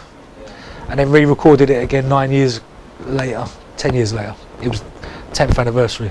Great stuff. Yeah. Okay then, Dave, well, I think we're going to call it a day. If everyone's happy with questions, that's cool. I'm just going to jump up in front of the camera and just sign it off. Just like last thing, yeah, if anybody does want to ask anything about what I've done today, it is info@biosonic.com. Yeah. Yeah, and you will get a reply. Awesome. Right, well then, big round of applause then, I think. Thank you.